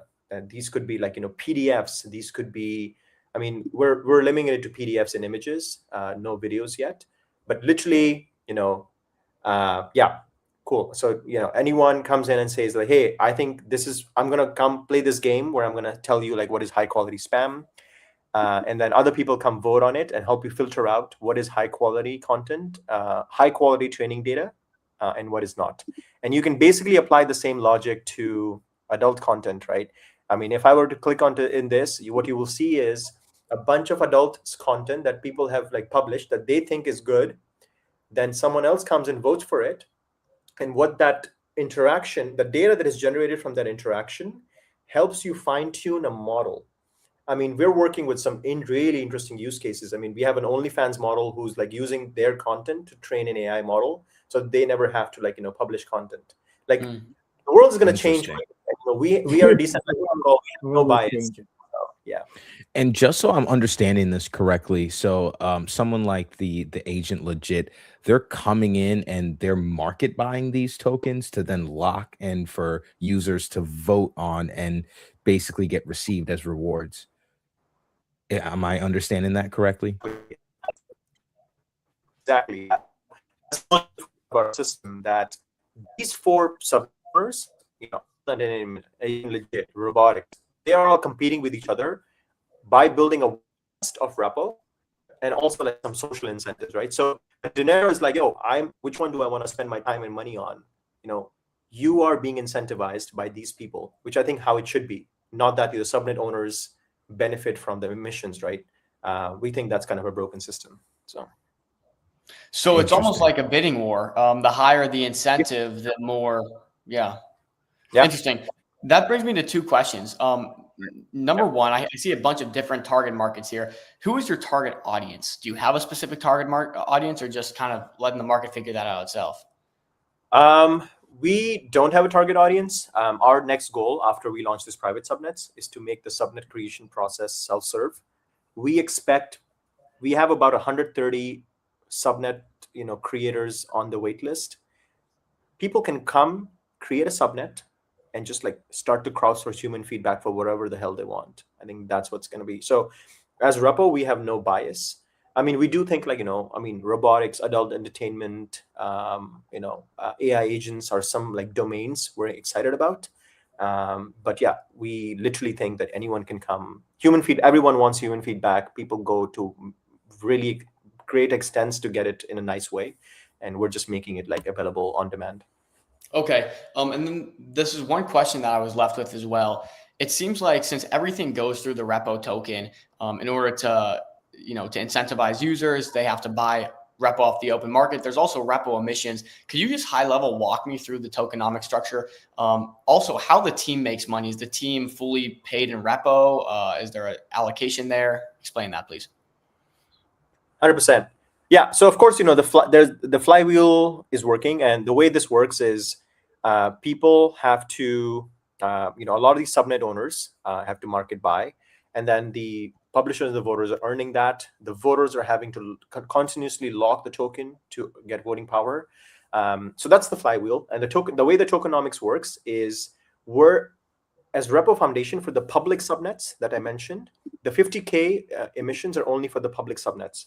So if you do the math, it seems a lot that we're releasing 50K every 2 days, but it actually comes down to about like 1.4% of the total supply over 4 years, because that's actually a halving schedule. So every year, the 50K reduces by half. So next year is going to be 25K, next year 12.5K, which is, I think, in line with the token appreciation. That's the only inflation, so to say. All of this token that's being market bought, that's basically like it's no different than like a company having a budget to do this, right, off chain. So that's what's happening. And the team actually gets paid in CVBTC.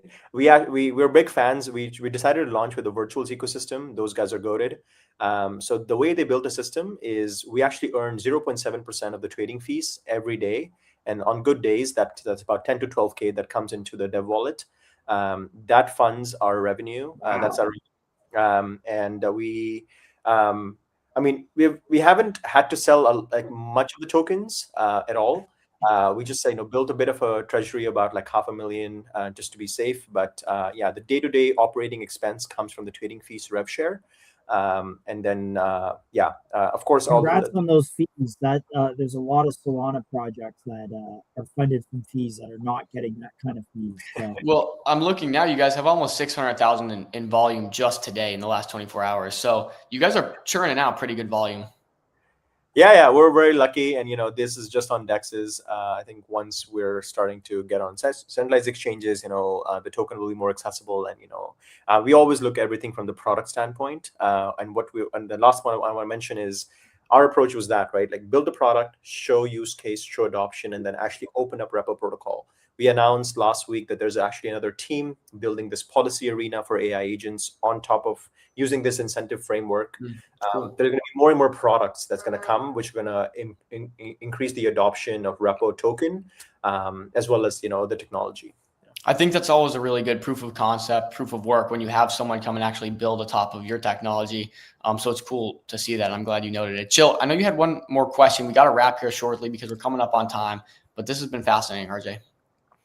Yeah, I guess we can kind of skip my question for now. I guess I can just replace that with something else. I know Q1 is going to be pretty big, pretty massive for Repo as far as what you guys have coming. Can you tell us, so just leave the people with a little something to be excited about? Tell us a little bit about what you guys have coming as we wrap here.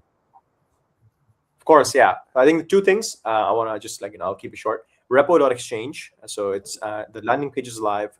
It's a decentralized data DEX. It's a new concept that's going to capture a lot of people's minds. Check it out. It's an agentic network where people can buy and sell the data that is created on repo.ai. So it's a data DEX. Check it out. Second, Repo, as a team, we're going to aim to publish the world's first RLHF dataset on Hugging Face. And the world's first RLHF dataset crowdsourced using prediction markets. And we're going to compete with Web2 players on their benchmarks. That's the next big unlock.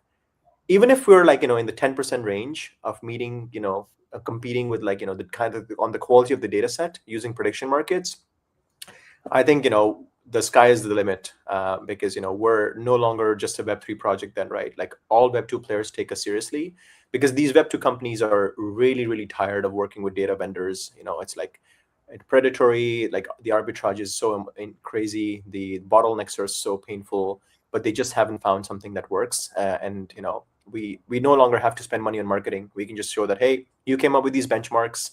We're competing with your benchmarks on your table. and that's the main thing. So we're hyper focused on that and for Q1. And That's RG, awesome. maybe give us leave us with a grandiose vision here in storytelling.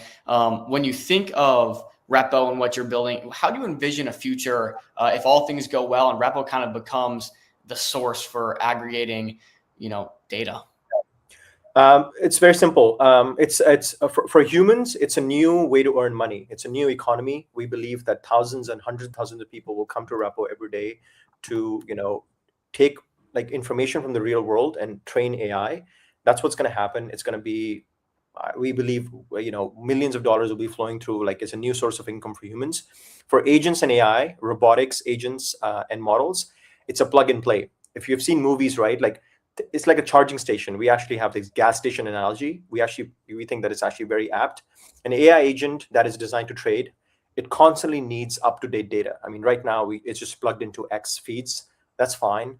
But if it needs novel data, the agent, once we have made enough progress on the memory front, which is a lot of companies are doing that, the agent will will come to Repo, plug into a subnet that it thinks that is the best. And think the same analogy goes for robotics or even for AI models.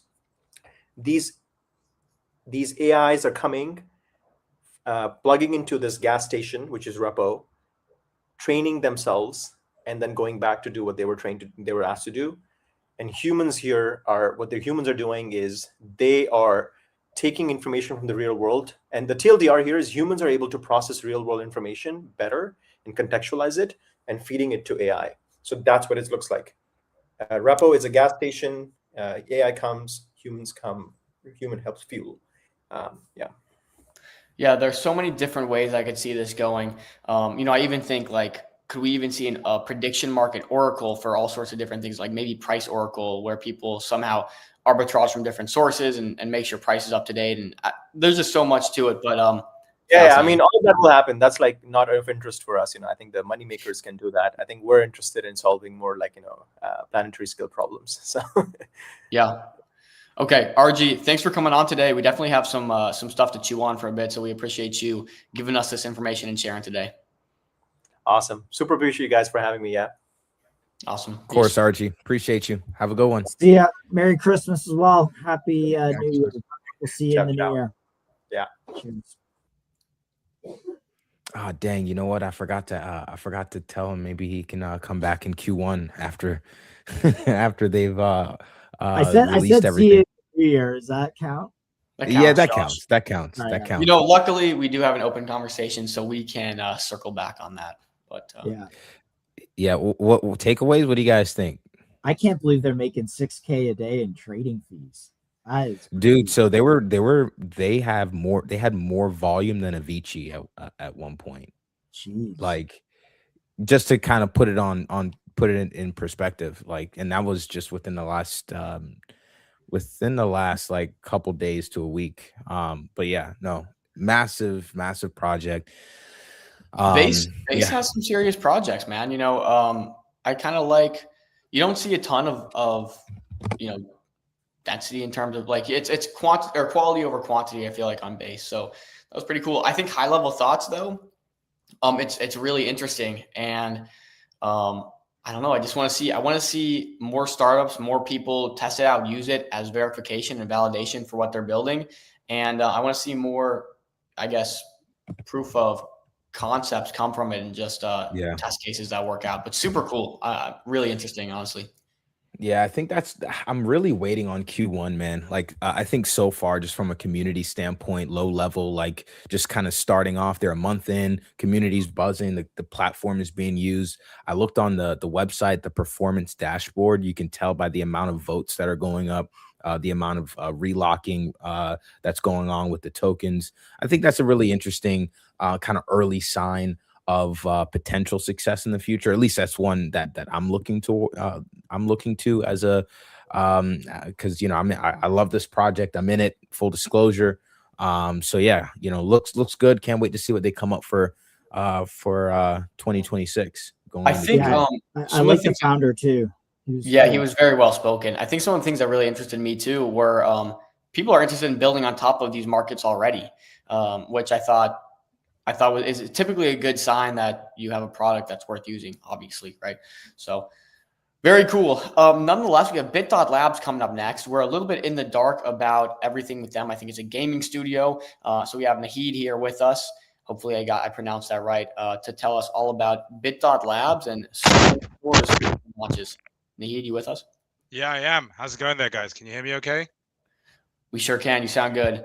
Yeah, brilliant. I was scrambling behind the scenes because my camera wasn't working, and then I realized because I had OBS running in the background, and I was like, "Oh my god, damn!" Well, we see the fresh fade now, so you're looking good. Thank you, appreciate it. I do enjoy looking at myself. Nice. I don't know if that's bullish or not, but we have you on today, so we want to learn a bit about Bit.Labs and what you guys are building. I know you guys launched on store recently. Josh and I were out in Abu Dhabi during this thing, so we didn't get a proper look at what you're building. So maybe enlighten us a bit, starting with your background, Heed. Sure, wicked. So yeah, I do have some slides prepared. Can you see my screen? Boy, do we love that. Let's cook. Let's do it. Let's do it. Can you see my Can you see my screen or no? No, I'll add it. But I think we misquoted, and to your credit, you guys replied to one of our show notes because we wrote and you just clarified some stuff. So of course, find that. But yeah, go ahead. And could we do this in present mode, please? Yeah, absolutely. Love it. Nice. John, you need some fabric-y stuff in your thing because all I hear is empty room echo. Yeah, dude, I need some wallpaper. I'll leave that as a note to the homeowners. Nice. Well, guys, I'll give a bit of background. I just want to make a quick disclaimer that, Studio Bit. We're not a Web3 gaming company. So we're a traditional studio that makes games, and we make money selling our games on traditional platforms like Steam and consoles. And we want to give token holders exposure to our company using a compliant crypto rail. We've chosen SOAR. We believe that this is the right platform and the right people as well to, join us on our company as we go through, the stages, whether that's IPO, M&A, strategic buybacks, doing dividends. So I wanted to start with that because it'll kind of set the tone for what I wanted to discuss today. But yeah, before I maybe jump into a bit about BitDot and talking about our products and everything, I'll give you a bit of background about myself. I graduated from Warwick, which is one of the top 3 business schools in the UK and also top 30 globally. I've been in crypto since about 2017. How I got into it was when I was a kid, which was 2017. I was 17. I used to actually buy and flip graphics cards. And I used to sell them to these guys who used to tell me about mining, but I didn't know what it was. All I understood was, hey, I can buy a graphics card here for less and then, flip it here for more. It wasn't until I got to uni quite later on and the pandemic happened when I actually started to see what was happening in crypto. So prior to that, my background was in TradFi. I'd interned at quite a few different banks. I actually had a graduate job lined up to go work at a bank when I left university, but my heart was kind of set on gaming. I'd always seen myself as someone who'd wanted to make games. I found out I was just very, very bad at making games, and that's the reason why I'm the head of BD, and I do finance and legal at gaming companies as opposed to running them. Outside of video games, I also work with my family on various different businesses. So if you guys like football, when I say football, I mean soccer. I actually have my own football club, which I'm very proud of, very grassroots. So yeah, that's kind of a bit of background about myself. And I also used to work at an edtech company. What club are we talking about here? Well, it's called Cannons Wood. If you go to my bio on Twitter, you can find the link to it. If you guys have heard of Arsenal, we actually bought the club off of a really big Arsenal KOL called Mr. DT from AFTV. So something we're very proud of. I'm a Chelsea fan, so it kind of hurts me every day to wake up and know that I also work for an Arsenal company. But yeah, that's a bit about myself. Now, a bit more about Studio Bit. So we aren't a company that's just popped up out of nowhere. Our team, which I'll kind of show off in a second, we've been building games and marketing games for a few years now. Prior to BitDot, we were working on AA and AAA games, and the problem that we basically found was that, these games, have a really long development cycle, very expensive to build. And we started actually seeing the opportunity to kind of move into indie games a couple of years ago. Back in 2022, we were seeing the data around it. So it took us a while to actually get into it. But yeah, we officially launched our first game just over just a month ago, called Nano Neighbors. And we wanted to do our TGE like pretty shortly after the launch of Nano Neighbors, just so we can say we're generating revenue from month one of TGE. A bit more about us: we are pro-regulation, which is why we've decided to adopt the SOAR and the DRP standard. I'll talk a bit more about us. Long term, we're actually seeking, to stay independent, whether that's through an IPO. We're also open to an acquisition with the right partner. Where we can actually start, working on bigger games, get the capital to work on it, and we're also open to like taking investments from crypto companies too. I'll maybe dive into a bit more about the audience and the live products in a second, but I'll share a bit more about our team. So at Studio Bit Dot, you'll largely be hearing from me, but behind the scenes, there's also Sana and Nas as well. Sana and Nas, cutely enough, they're also, married. So, we're a husband and wife run company, which is pretty cute. So it was actually funny. One of our publishers, they really liked that about us. How close we work together. I've known Nas. Dom is only married to his bags. So you know what? Ironically, I actually think this is the wave here, because within crypto, it feels like we get so detached from the world. I have no time to do anything else. So like, if there was a couple running everything, it's 24/7. You don't does have your to. girlfriend want to be an MCG host or what? No, she might want to choke all the other MCG hosts though. Hey, whoa! All right, easy. I can already tell if I spend enough time with you guys, I might want to do the same too. I'm joking. But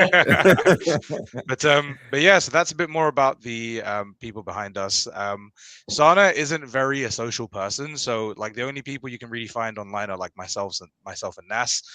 Nas has around like 10K followers. The guy's a huge indie developer. So if you want to search him on Twitter at Nas Nakaris, you can see some of his previous work and whatnot. It speaks for itself. But yeah, so I'll maybe quickly jump into talking a bit about Nano Neighbors, because there's been some metrics online that have been shared, which I kind of want to start by dispelling here first. So Nano Neighbors is an idle sim desktop game. In a second, I'll actually load it up on my computer so you can check out what it looks like. The game is not crypto by any means, but just so I can like explain how it works a bit like a play to earn game, where within the game you basically have different activities that you do which earn you currency. Then you spend the currency to like upgrade your home, upgrade your character, buy pets. It is actually a technology play. So it has a full Discord bot and Twitch integration, which when I show you the game in a second, it'll make sense why we've done that. There is, in this market of like desktop idle sim games, the biggest leader is a game called Russ's Retirement, which did about $4 million in revenue. So we actually have a platform that we built a couple of years ago called Gamealytic. So this is like Deck Screener, but for games on Steam. So whenever any developer says to you, hey, I'm building a game on Steam, you can go over to Gamealytic, search their game in, and it will show you all the metrics that the game has produced. So for us, Nano Neighbors, we've kind of launched it in early access. We didn't want to wait too long to get it out. On the Windows version on Steam, in month one, we sold around 2K copies. This number isn't fully accurate. It's actually closer to 13K in revenue. Now, one of the really cool things that we did with BitDot is because we realized that we were releasing this game towards the end of the cycle, we actually decided to go for this technology play where it's actually really aimed at like streamers, like Discord trenchers. So if you're someone who has like a Discord server and you're working away, you can connect your Discord server up to the game. Whenever people message you, it'll show up in Nano Neighbors, so you can work together, you can play together. We did get an appearance at Jeff Keighley's Game Awards. At Jeff Keighley's Game Awards, it costs about $1 million to get a minute-long trailer. We managed to get a spot, not nominated, but a spot through Women in Led Games. So we were exhibited there. And the long-term play for us is we want to have an expansion to Mac and also to iPhone as well. Now, a bit about the people that we're actually building the game with. So we have two publishers. So if you're familiar with the music industry, you understand how publishing works. So the idea is our publishers, they give us a bit of funding, but they mainly help us out with the go-to-market. So one of our bigger publishers is Gamersky. There are this number's been floating around that we have 4 million daily active users. Not yet. Gamersky is, China's largest game press. Behind the scenes, we think they're owned by Tencent, but obviously no one would ever know. And they're helping us get a lot of push out in China. And Unicat's also one of our other publishers. They're an award-winning marketing agency for games. They worked on numerous IPs in the past. And yeah, in the press, we've been in IGN, we've been in Vice. So this is actually the first game that we've produced out of Studio Bit Dot. So it's been by like, comparative metrics, a really big success for us. Although on the revenue side, I think one of the mistakes we made is we actually oversold Nano Neighbors to our publishers. So we lost 55% of control over the game. So if anyone's interested in, working out what that means, if you go to our SOAR page, you'll actually see all of our contracts published here. So you can actually get an indication of, okay, like this is what a deal goes into for actually, creating and publishing a video game. So yeah, one of the things we made a really big mistake around is we gave up too much control. So we actually wanted to release Nano Neighbors back in June, which would have been the perfect time to do it. But one of our publishers, they wanted to wait, and we didn't really have much of a say because they had so much control over the game. And going forward, that's something that we don't want to happen ever again.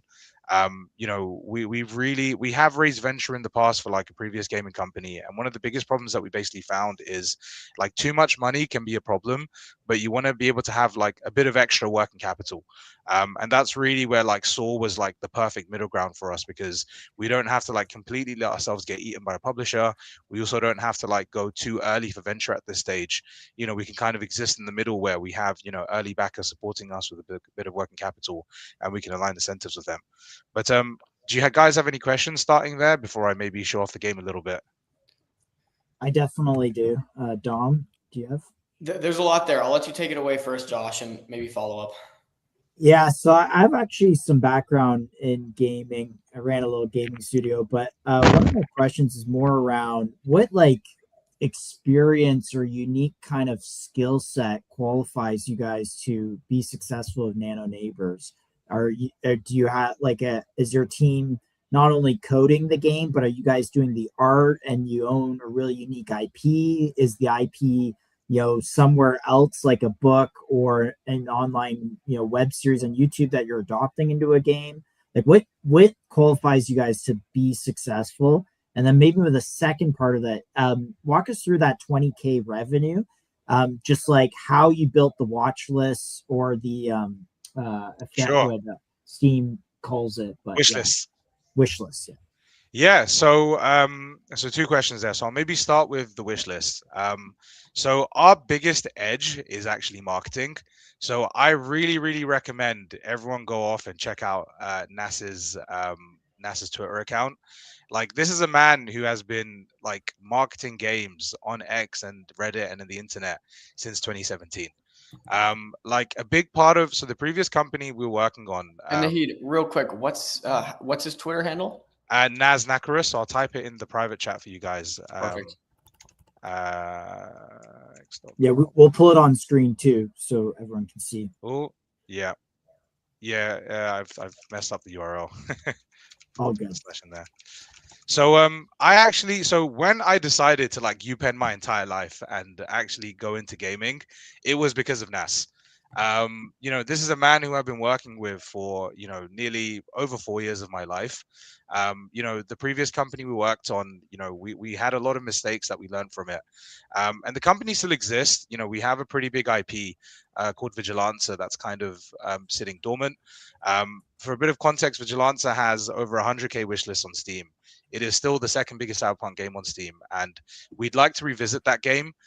There's always work being done in the background, but we just don't have the money and the, I guess, experience and rep in the industry to like really go after something like that at the moment. So the decision we made collectively is, a couple of years ago when we started building Gamealytic, the data analytics tool, is we should really start thinking about building smaller games. So our biggest edge has always been marketing, but like through Nano Neighbors and through BitDot, we're actually expanding on our development arm as well. So art is probably our strongest area. So Nas and his wife, they're both artists. Nas is an environment artist. So this clip that you're seeing here, Nas like did this by himself. And then we also have like a team of really wonderful artists that we work with as well. We've got a roster of about 20 2D, 3D artists that we work with. But yeah. Do you know what? I feel like I've seen a bunch of videos like these go viral on Twitter where it's just like... Yeah, you would have over the summer. So like this was a pretty big trend. So one of the things that we're really good at is we always have something new in the pipeline. So like the thing with a gaming company is it's closer to like actually working like a VC fund, where it's the Powers law, because you might have like 10 games, actively that you're looking at, and then you might only put out like 5 of them, but out of the 5, like 1 will be like your money maker. So in our instance, like Nano Neighbors wasn't like a cash cow for us. The purpose of Nano Neighbors was for us to establish really good relationships within the industry. So in the past, when we worked with publishers, we had like some pretty bad deals. So we wanted to like start kind of again from scratch. And that's kind of what really Nano Neighbors has done for us. But yeah. Okay. One question from me in terms of the token: is this token representative of Nano Neighbors or the gaming The studio? the entire company and all of our future IP. So I'll come into a second bit about like how that came. Oh yeah, I need a job. So I'll come into a second bit about like how we arrived here and like why we're doing this. But I thought what I'd maybe do quickly first is I'll actually show off the game, so you guys can kind of see how it works. Yes, please. I will put you up there. Wicked. So, like in your instance right now, you guys have a really nice streaming overlay that you've put together. You have a pretty professional team. Not everyone has that. So a lot of the product market fit that we found from Nano Neighbors quite early on is people actually use this as like a streaming overlay. So whilst they're working, like whilst they're streaming another game or something like that, they've got Nano Neighbors running in the background. You can minimize it. There is like a full Discord and Twitch integration, which we're doing a bit of work on it at the moment. So you can invite anyone that you have as a friend on Steam into your world. We're setting up public hubs as well. And then there's obviously the Twitch integration. When you basically add the Nano Neighbors Discord bot into your server, whenever someone messages in the Discord server, it will show up inside of the game. And the same goes for Twitch as well. So if someone's like, commenting at you on Twitch, it will show up within the game. The general principle of the game is, it's an incremental game. So the idea is you play these, small incremental games. And then at the end of it, you just basically, build your world up. And that's a stream overlay that you're showing there? Yeah, this is running at the bottom of my computer screen. Wow. So like literally right at the bottom. So and that's the game is right at the bottom of your computer screen. Yeah, like that? yeah, literally. So at the moment, the market for something like this on Windows is pretty mature. So we actually released this like quite like towards the end of the cycle, I would say. So in an ideal world, we probably wanted to have got this game out by June. But the big market for us that we're really targeting is Mac. So the big kind of feedback we've had from the early launch on Steam is people really like this as like a productivity tool. It's like when you've gone on TikTok, sometimes you've seen like you have this informative video and you'll have like Subway Surfers running on the side. So we're kind of entering this kind of, brain rot era of like, of the internet where, people want to, I don't know, multitask. But yeah. So people are going to Steam. They're paying $8 Canadian or some amount of money US. They're downloading this little widget, let's say, that allows them to play this little what's the actual gameplay like? Or like, are you managing these little rooms? So I'll show you. So I'll play one of the mini games in front of you right now. So at the moment we've got 4 mini games. Oh, I already messed it up. So this one is called Delivery Driver, where you have to basically deliver some parcels, and the closer you get it to the yellow line, the more points you get. So like really hyper casual games basically. Wow, now that's one of the 100x potential we think for something like this is UGC, but it's going to take us a bit of time to get there. Now the deal that we've signed with both Unicat and GamerSky is they're locked into a multi-year deal for us. So although by conventional metrics, like this has done like okay for a month 1 launch, the long-term potential for Nano Neighbors, it is long-term. And we wanted this to actually be the perfect first game to come out of Studio Bitdot, because as we start putting out new games, we can always kind of like upsell Nano Neighbors at the same time as well. We can do collabs with our own games. We can host lots of different events within our own game. So it's pretty future-proofed as it goes. The burn rate on a game like this is like very small. The funniest thing is, in Web3 we've seen like hundreds of projects pitch like Club Penguin style games. We've literally built Club Penguin at the bottom of a computer screen for like 15 grand. And what's the IEP experience like? You say buying UGC, are you buying that on Steam and then it pops into this bar, or do you buy it through the bar? So you buy the game on Steam, but we haven't fully worked out what the UGC loop looks like. So on Steam they have like an entire UGC like tool called Steam Workshop. So we're still kind of like planning things out. It will probably take us a while to kind of get there. A game like this we think has, you know, a really long shelf life. That's the reason why we were eager just to like get it out into the market and, you know, say we've shipped a game. So when we start, you know, working on our next deals, it's easier to like negotiate with publishers once we've already got like a game that's already been put out. It brings publishers a lot of confidence that, okay, these guys know how to ship. They've worked with other publishers before as well. So yeah. And what's the other games that are in this category of this like super casual, I'll show you overlay type? So the market leader is a game called Rusty's Retirement. So so Rusty was the first to like kind of, he's like the Bitcoin of this category of games. So in his instance, he sold 600K copies, you know, grossed $3 million. And this is a solo developer. And the largest market for games like this is in China. They absolutely love these kind of games. So yeah, it is a pretty wild market. There was another one that launched early this year called My Little Life. So this one launched early this year, and I think it did about a couple $100 grand in revenue. So this one did 300K in gross revenue. But yeah.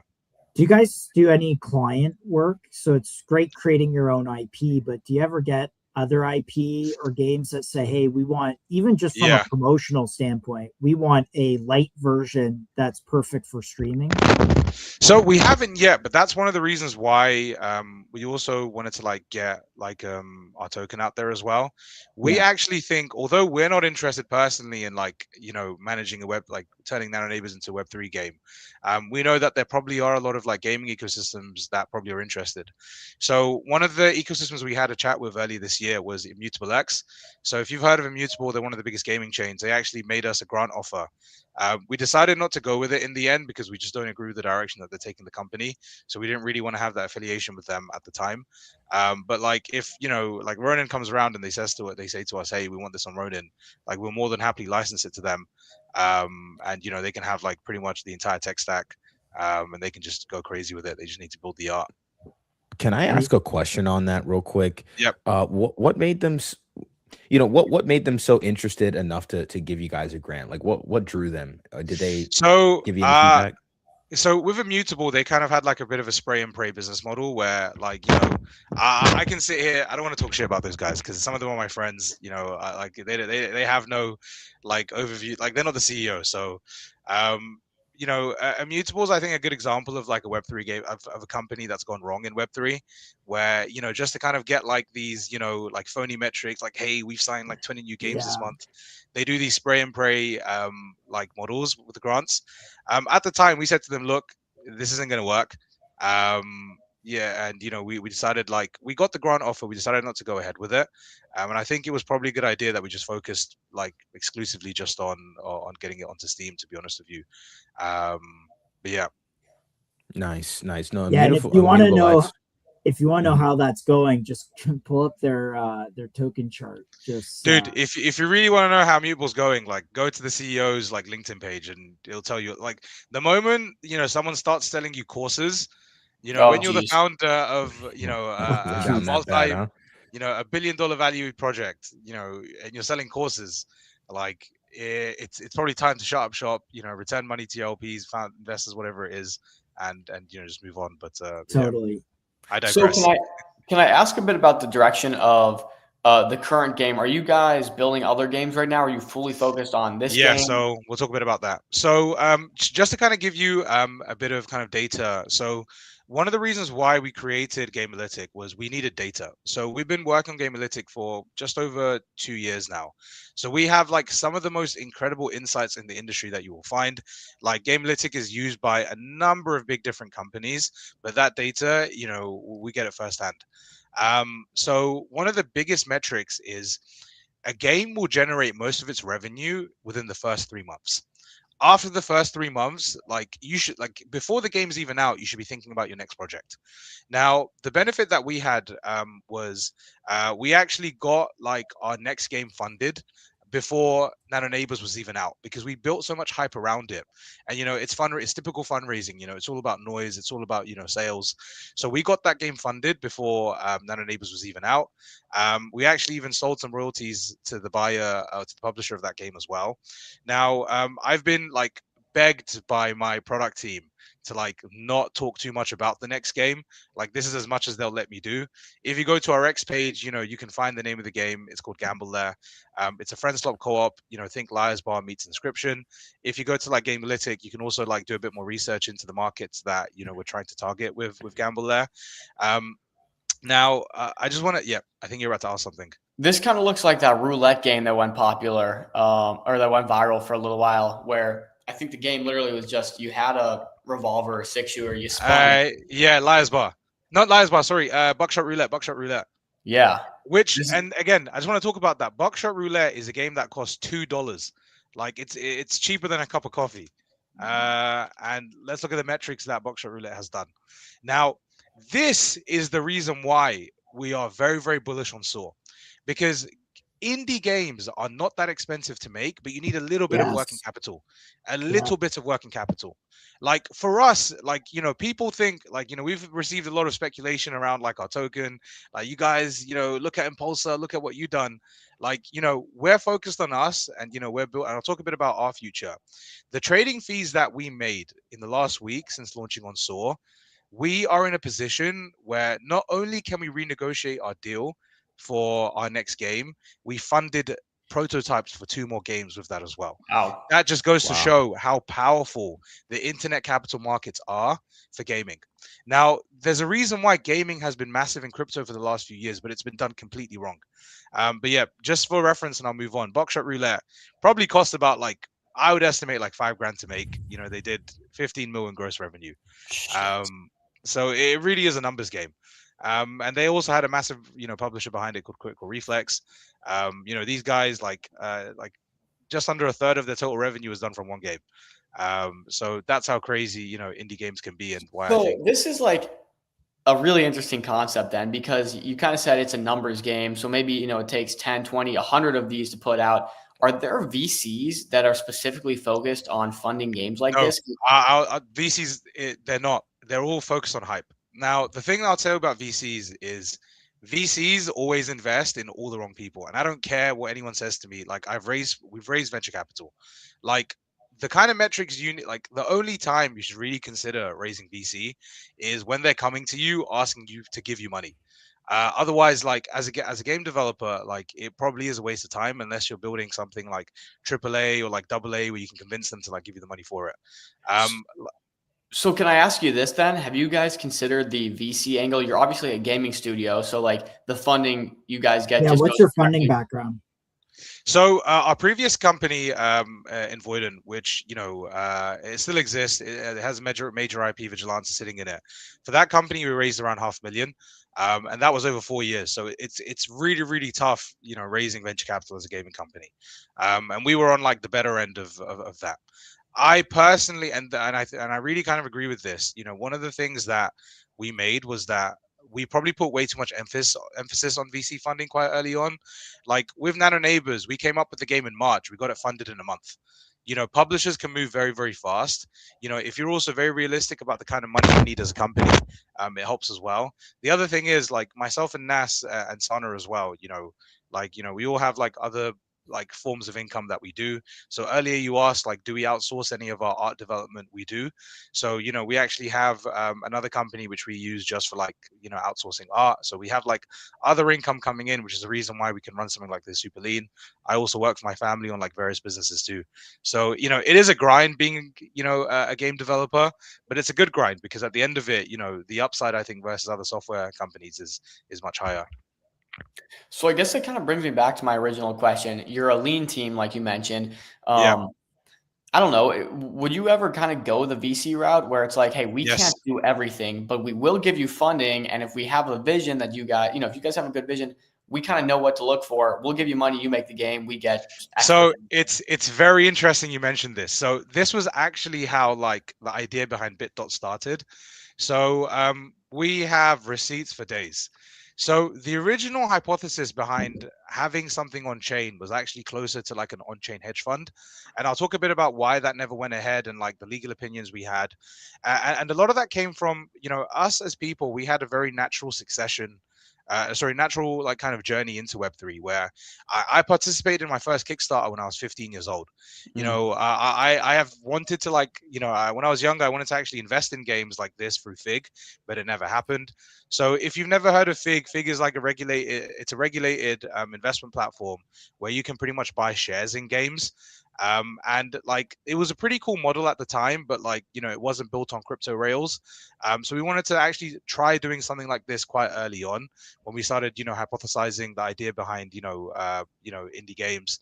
Now the biggest problem we ran into quite early on, and I'll kind of mention it, is so I'm not going to talk too much about Saw. I think you guys are already bored to death about details about Saw. So like I think you know the spiel. If you don't, like, read this, and if you still don't know, like, tweet us. So we have been waiting for 4 years to find a solution like Saw. Now, one of the biggest problems that we always anticipated is if we're using tokens to basically fund a game, then like what happens if, let's say, we've always thought about this. What happens if we want to, like, I don't know, list publicly the company? If the company gets bought out, what happens to token holders? If we're now, like, even if it's a small amount, if I take, $10,000 from a token and I make $1 million on it, like, how does that work?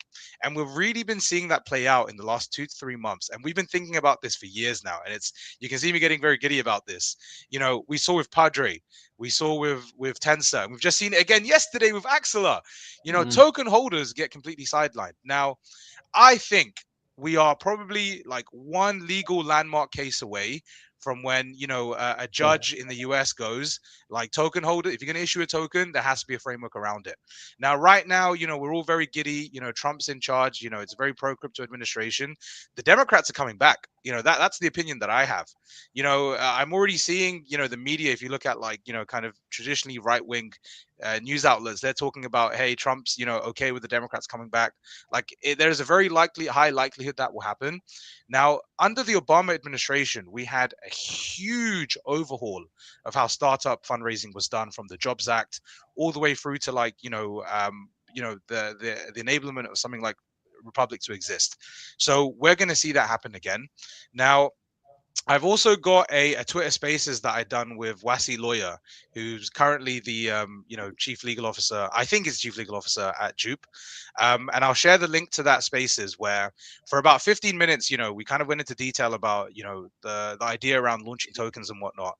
And what I can say to you is, if you've just joined, like, crypto this year, like, it is very complex launching a token, because previously what lawyers were advising you to do is, hey, set up an SPV, which like, the company doesn't own, call that your labs company, issue the token from there, so that way if something happens, there's a shell company that's issued the token, there's zero tax, and all this, like, and then they say, hey, set up a Cayman entity that owns the shell company that issues the token.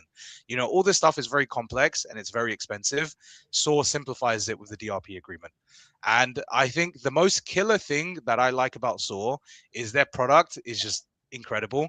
Like, earlier this year, when we actually got a informal legal opinion from the former COO of Fig, who's a very big partner at a massive law firm in the US, and they worked with a number of different companies. What he said to us, the legal opinion he had, because initially we were thinking about doing a hedge fund on DAOs.fund, which, it raises Solana, it goes in, it invests into RWA's, like, off chain, and then it basically moves that money back into the DAO structure. And the legal opinion he gave us is you need to platform it. Like, that's the only way something like this is going to work. So then we saw, MetaDAO pop up. MetaDAO's cool, but I think it's too complicated for, like, actually running a real company. Like, in the early stages, it sounds super sexy, but then when you get to, like, later stage, like, good luck with that. And then we also looked at Street as well. We again thought that was quite complicated. Saw's contract is the simplest. It is very clear how it works. And the other thing is their platform's killer. like the fact that there's valuation that you can derive for a company from their platform. When it comes to like doing M&A deals later on, it makes it super easy. I can assure you that the M&A deals that EA cut with the Saudi Arabian consortium, Activision cut with Microsoft, a lot of that was derived from their stock price, which is again, it's derived by actual traders. So we're building for Wall Street long term. When we kind of decided to like go with Saw. So this kind of brings me to a synergy with a project we've had on before. Josh, do you remember Fundle.fun, Josip's project? Yeah, Josip. Nahid, are you familiar with Fundle.fun? I haven't, but if you send me some links over, I can check it out. Yeah, maybe we get you guys connected, or maybe you even do something similar yourself. But it's kind of like, and here I got to pull up on my screen. And this is not obviously a promotion of their platform. It just kind of reminded me of what you're doing. It is like it's crowdfunding, sort of like Kickstarter, except for small budget or lower budget like board games. In your case, it could be games. And I don't know, the concept just interested me, I think, for you. So for example, here, profit from projects you back. In this case, they're raising for a poker set, and it's 47% funded. But I'd be interested in, even you guys maybe I have quite strong opinions about this. I think using crypto funding on a project by project basis is not a really good idea. Because look, ultimately, here's what happens. Let's say, for example, I did a fundraise on Fundle for like, a very specific game. That game does not necessarily do well, but like I've used the clout and the money acquired from that to like make another project do really well. Like you don't really have any upside in that. And that's the reason why, because even the informal legal opinion that we got from the former FIG COO, who he's a massive law firm at like Crypto Native, he's a massive partner at Crypto Native law firm, was that you kind of want like a platform where you can almost kind of tokenize like anchored equity. So yeah, I'll check it out anyway. I don't want to FUD it, but like I do also want to like make that that disclaimer as well. Sure. No, fair enough. It just it kind of, I thought about the VC route and the funding for games and like kind of this method of. I personally, I'm going to be super biased because obviously we've launched on Saw, but I really think the Saw model is like, if you're at a stage where you're not ready for VC funding, like you're super early stage, then, Saw's the ideal model because you can pretty much monetize noise, especially in our case where, we have revenue. And maybe, it's not like the revenue numbers people want to hear, but look, we've just put out our first game. We've got, a bunch more games lined up.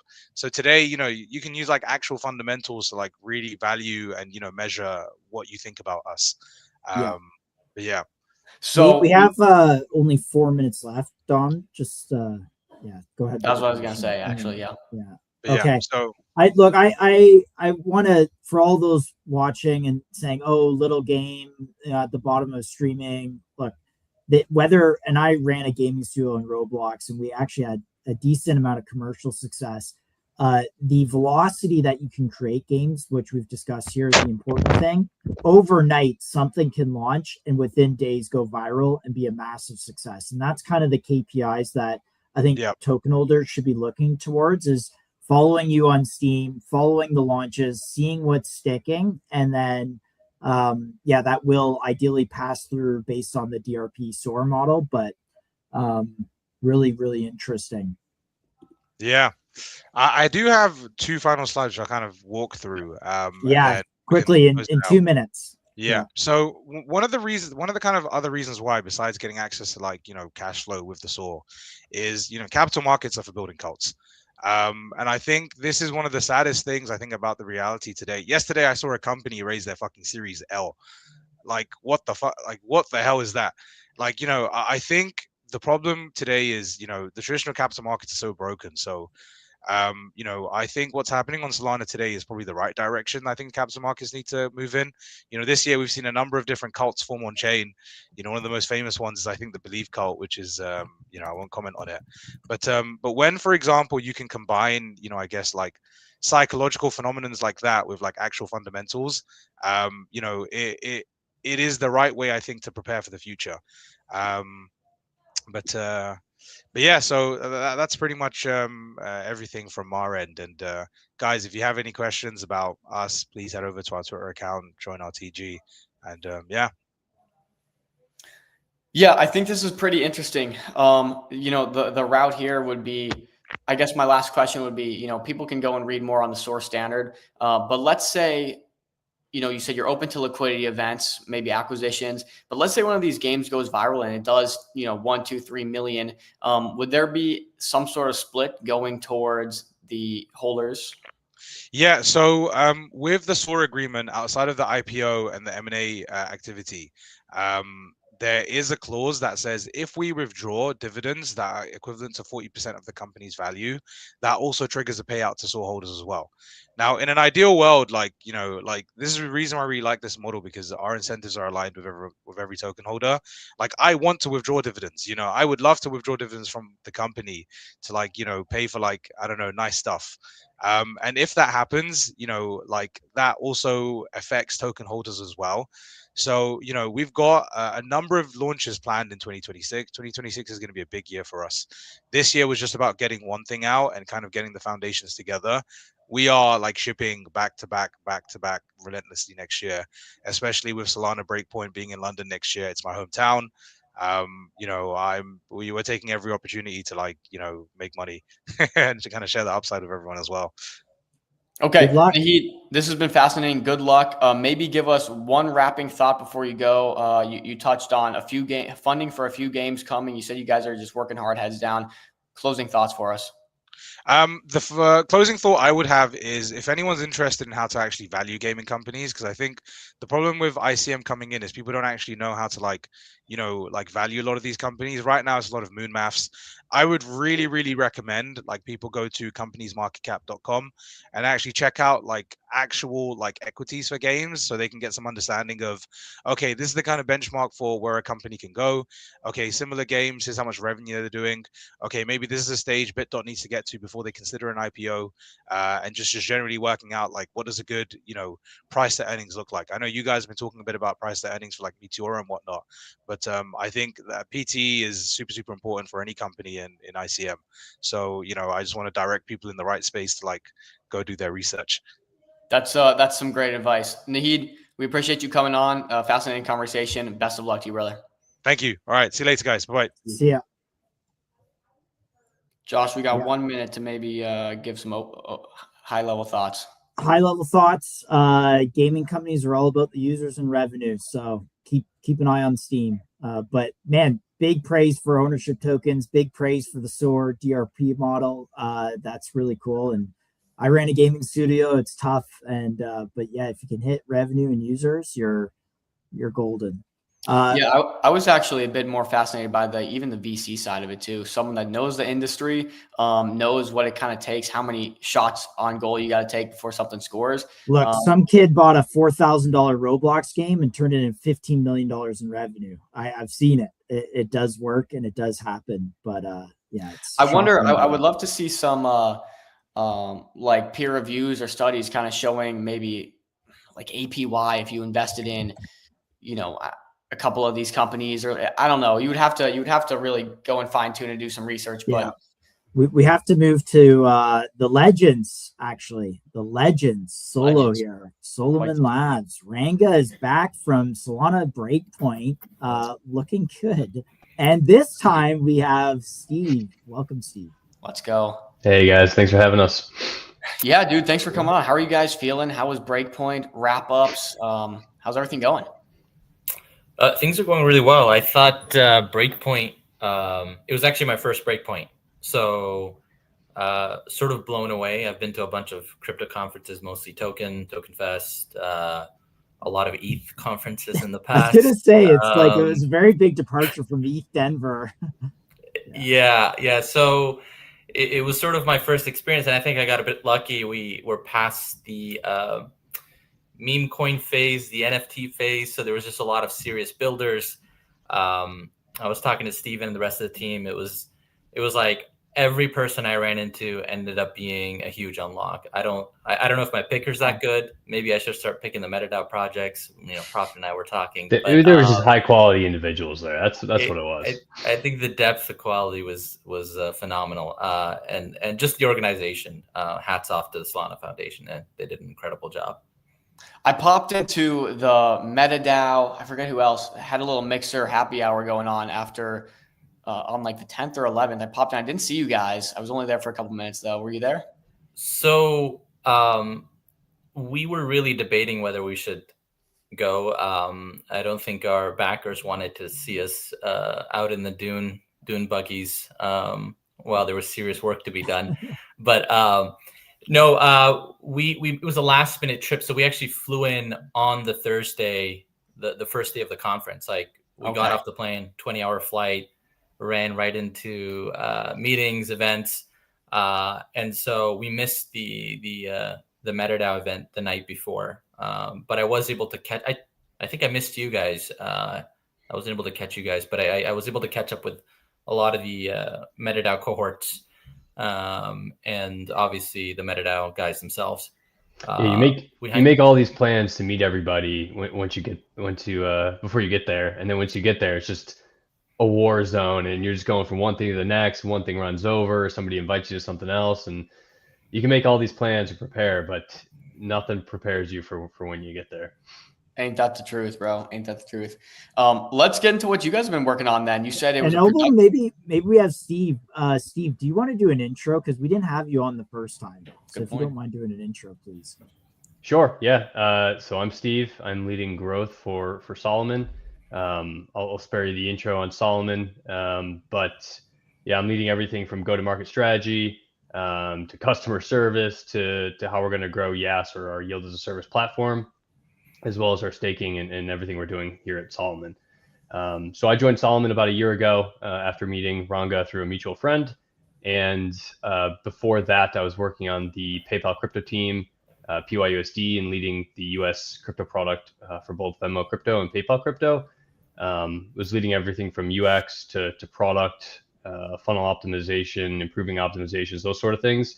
And then had some pretty influential strategy discussions of where to launch PYUSD and what chains to bring it to, including Solana, and then also what assets to bring to the PayPal and Venmo platforms like Chainlink and Sol as well.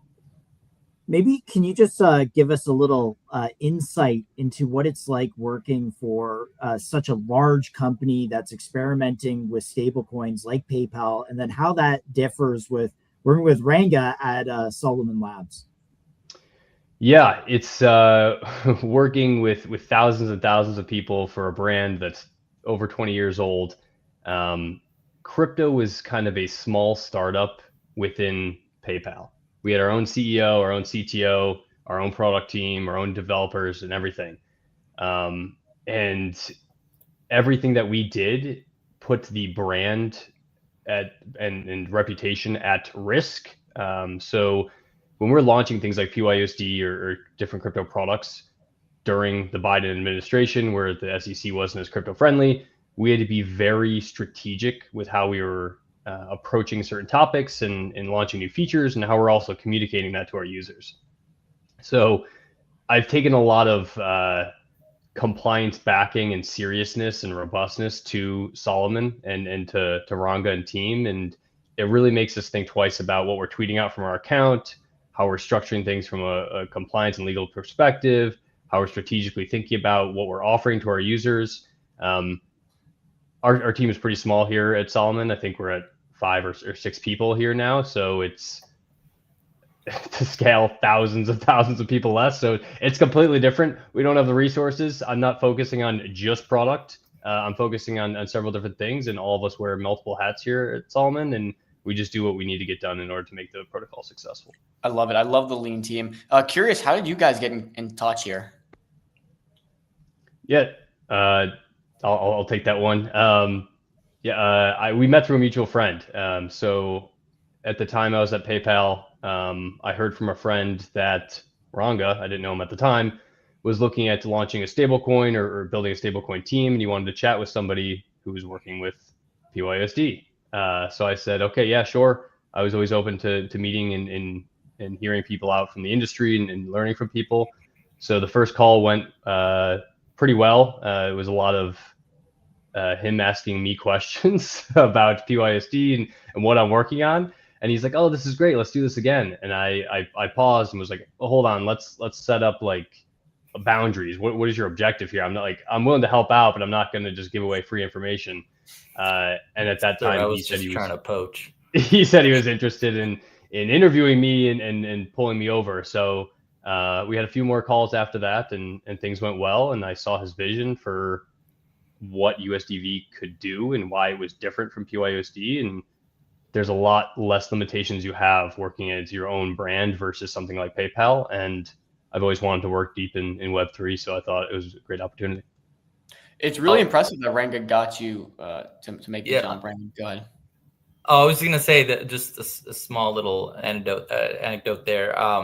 The mutual friend is actually on Twitter. He's actually a big Rocket Pool guy.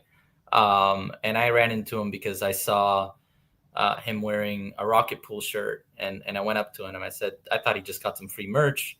And I said, hey, do you know, or do you like work for Rocket Pool? I was expecting him to say, like, I have no idea what this company is. I just thought the rocket ship looked cool. And then he ended up being one of the most influential members of the Rocket Pool community. And then he also just lived like 5 minutes down the road from me. And so we started hanging out. And then so I was talking to him a lot about Solomon. And then he's like, hey, I know a guy that you need to like talk to. And that was Steven. Steven and Walk are pretty close. His name is Walk. I don't know his Twitter handle off the top of my head. It's like whack attack or something. He was watching actually our first segment because he did tweet at MCG, which we appreciate. So yeah, Ranga, go ahead. He did a good show with Ranga. They went into his whole history and background. He does a whole platform on really digging into founders and their history, and it's pretty good as well. There you go. That's some alpha, kind of similar to what we do here. Yeah. And I do have a question, Steve, because you come from a very well-funded background to one who just raised, I think you guys got $7.5 million. And, I think you said the word, it's a little more capital restrictive here, obviously, and seemingly a pretty expensive business to run. How do you foresee this $7.5 million that you guys raised going to work? And do you think you could use more money? Do you think it's more than enough? Like, I'm just curious to hear how that capital is a little restrictive to what you're doing, or your thoughts. You can always use more money. Sure. What the capital does is it puts some guardrails around us to be more thoughtful in how we're spending money. Whether it's, hey, we need to bring on a new vendor for a service, we can negotiate that price deal, or maybe pay a little bit less upfront with expectations of paying more in the future. Or just really identifying and scouting talent that's willing to go that extra mile, wear multiple hats, has a more diverse skill set, or in different jurisdictions across the world that may not require the $300,000 or $400,000 paycheck that an engineer in California would have. So it's just different, but it's something that we're constantly evolving with, and it hasn't really held us back too far with doing what we need to do at this point. I think it's I'll just add it was 8 million. Every dollar counts. Just to add, I think the part that gets there's a little bit less flexibility due to the MetaDAO framework, where you have a certain amount of OpEx expenses, monthly, and then if you want to spend something larger, you have to go through a proposal. So that in that way, we also have to be conscious of how we scale into things, how we sort of, you can't do a multi-million-dollar deal right off the bat, cash up front. So things like that, I think that can become, you have to be conscious of that if you're going through the MetaDAO route. Yeah. Okay. That was some great information. Let's get into updates. We got a great summary here by Decentralize or Die from your recent Solomon Labs notes, which was published on December 16th. Decentralized, good friend of the show. Maybe you could walk us through a bit about what you guys talk about here in a more brief format. Yeah, I mean, after the raise, it's mostly come down to three things. One is obviously the dev work that's happening around hardening, infrastructure, and just getting ready for allowing larger caps and more users to enter in the system, and to be able to scale. So there's quite a bit of work being done there. And then the second is around legal. And that's, we've put in a lot of work. If you scroll up to where I talk about legal here, where is it? or maybe it's down, sorry, down below. There's, there's a legal framework and structure that we have to create around working with MetaDAO, the legal entity that's formed there, what the relationship looks like. And then we're also putting in a lot of efforts to provide further transparency and guardrails. So for example, the proposal that's going to come up soon is around converting our USDC treasury into USDV and putting it to work, right? So instead of just taking the money, setting up a proposal and saying, hey, give us the money and we'll put it to work, we're structuring it so that the DAO has control over, is going to be a signer of the squad that controls the treasury. Some of that treasury is going to put towards the LP. And so they have not only sort of what the legal relationship looks like, but also how is that mapped on chain as well. And then there's a lot of other legal work that goes into sort of creating all of this framework, because there's various other entities that come together to run this foundation / entity, right? And the way we're constructing it is so that future MetaDAO teams that launch can also use that framework and it'll drastically reduce the amount of legal work and legal costs that they'll have to face as well. We're building a stablecoin product, and there's a lot of compliance, there's a lot of legal stuff, there's a lot of overhead in that regard, and we have to do it right. And so we're spending quite a bit of time and energy to do that. And then the third is around onboarding with venues and custody providers. So currently we're onboarded with Cefu, who's a custody provider, and then the venue is Binance, which is the SEX. And just for the viewers who want to understand what these relationships actually mean. So where yield is derived is from running a basis trade. And, when users deposit capital into our system, that collateral actually sits with a custody provider. And what that custody provider does is it segregates the collateral from the sort of endpoint, which is the venue, which is the SEX where the trading strategy actually executes. So, and the way the deal is structured between the custody provider and the venue is that the collateral doesn't actually move on to the SEX. It's mirrored or credited onto the SEX. So it is segregated. And what that helps, where that helps is that, let's say the SEX blows up, it goes bankrupt or gets hacked. Our collateral is not impacted. It stays with the custody provider and is protected and insured.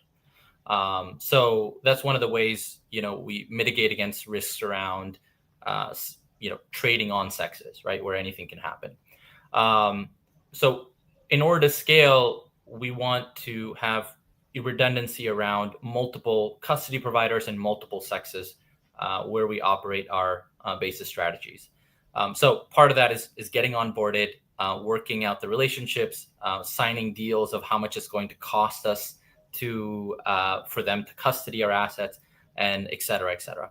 So that has a lot of compliance work, and there's a lot of back and forth. And unfortunately, that stuff is not very negotiable. You can't just pay your way to get it done faster. So that's taking a bit of time. And so those are the sort of three areas. It's the dev work, the legal work, and then there's like onboarding with third parties. And besides all of that, there's also, the rest of the business, right? Partnerships, nailing down our partners where YAS will be integrated, right? Nailing down, institutional level capital that wants to deploy with us, right? Working out those relationships. And then all of the BD, right? This is why we have, Stephen and I going to Breakpoint and having some of those conversations. So yeah, that's sort of like a high level summary of all the stuff that's happening right now.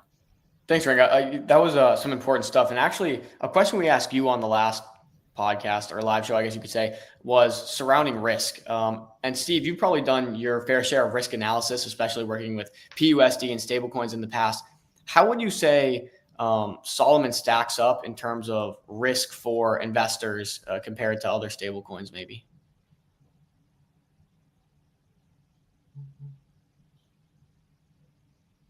You want me to take that? Yeah, Steve. Oh, sorry. I thought you were asking wrong again. Yeah. I think stablecoins across the board are a spectrum from low and high risk. I think something like a fiat-backed or treasury bill-backed stablecoin is probably as least risky as you can get. Something like PYUSD or USDC, something like that, that's highly regulated. It's Genius compliant and it's backed 1-to-1 by US dollar reserves or treasury bills. However, having a stablecoin like that has certain limitations to what you can do with it and where you can get yield and what it can offer on chain and off chain.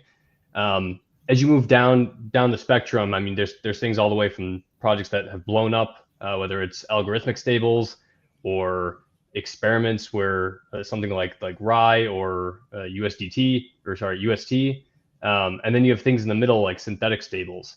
And something like Solomon is a synthetic stable where all of our collateral is backed 1-to-1 by USDC or USDT. And from there, we open up our delta neutral trades, but also have the ability to stream treasury bills. So right off the bat, we have a little bit more flexibility in what we can offer to users. So not only can we offer higher yields, but we can offer that yield on chain. And that's something that maybe a more compliant or Genius compliant stablecoin with a little bit more guardrails around them cannot offer.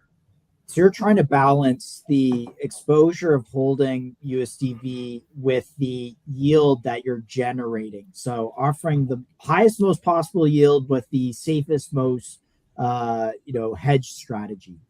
Correct. And maybe can we talk about that strategy? Has that strategy changed from the last call to today?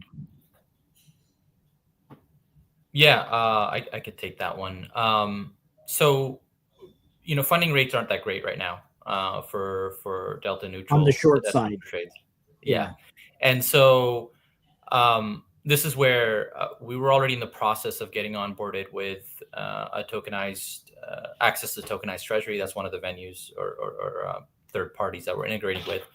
And the main party there, it's a pretty long process. So we started up 2 other integrations at the same time. And one of them will push through pretty quickly here, I think within the next few days. And so, yeah, the share of capital that's deployed to run the delta neutral trade has lowered. And most of it, is now going to be in tokenized treasuries. So that's how things have shifted. It's mostly around where can we safely get the yield? And then right now the yield in basis trade isn't very good. So moving towards tokenized treasuries, and that's where things have, I would say, shifted from the last conversation. I'd be curious to know how your conversations surrounding integration have been going. Is the general feedback pretty good? Are people interested? Maybe tell me where your head's at there.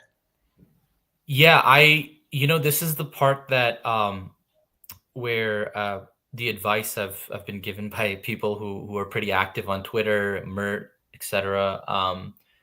They just said you have to keep repeating. You have to keep just saying the same thing over and over again. And as much as I'm allergic to it. I don't want to do it because I feel like, man, I'm just reading it.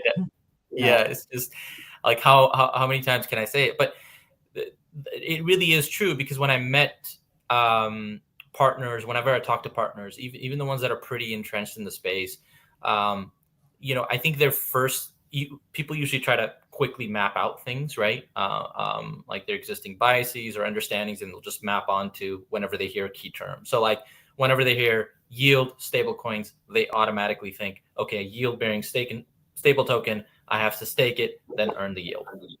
And then when I start to explain, hey, look, like the innovation here is that we've separated out the stable coin from the yield, and we've created a yield router that allows your stable coin to continue to function as a stable coin and still earn yield. There's sort of, like the initial reactions like, wait, what? And then as I explain it, there's sort of, you can see the light bulb going off, and they're like, wow, okay, this is something different. And so as soon as they get it, they get very excited. They said, okay, like this is a total unlock. Things like a neobank, right? Like huge unlock for neobanks where self-custody neobanks that have existed so far, if they want to access a saving instrument for their users, they would do EtherFi or some other staked version of a token.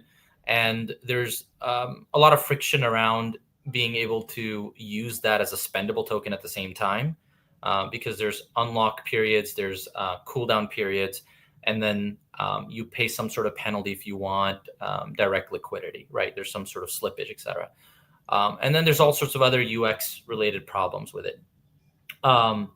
Here, a neobank user, this is an SPL token like USDT, USDC, so they don't have to change anything on that front. They just hold this stable, and now their wallet just accumulates the USDV here stable in their wallet as they move along, as they just would treat USDC, USDT. And the mechanism there that you talked about last time was it's not a rebasing token, so it is composable. And the YAS, for those that are wondering what that is yield as a service, and it's basically a stream of income into the wallet address of your choice.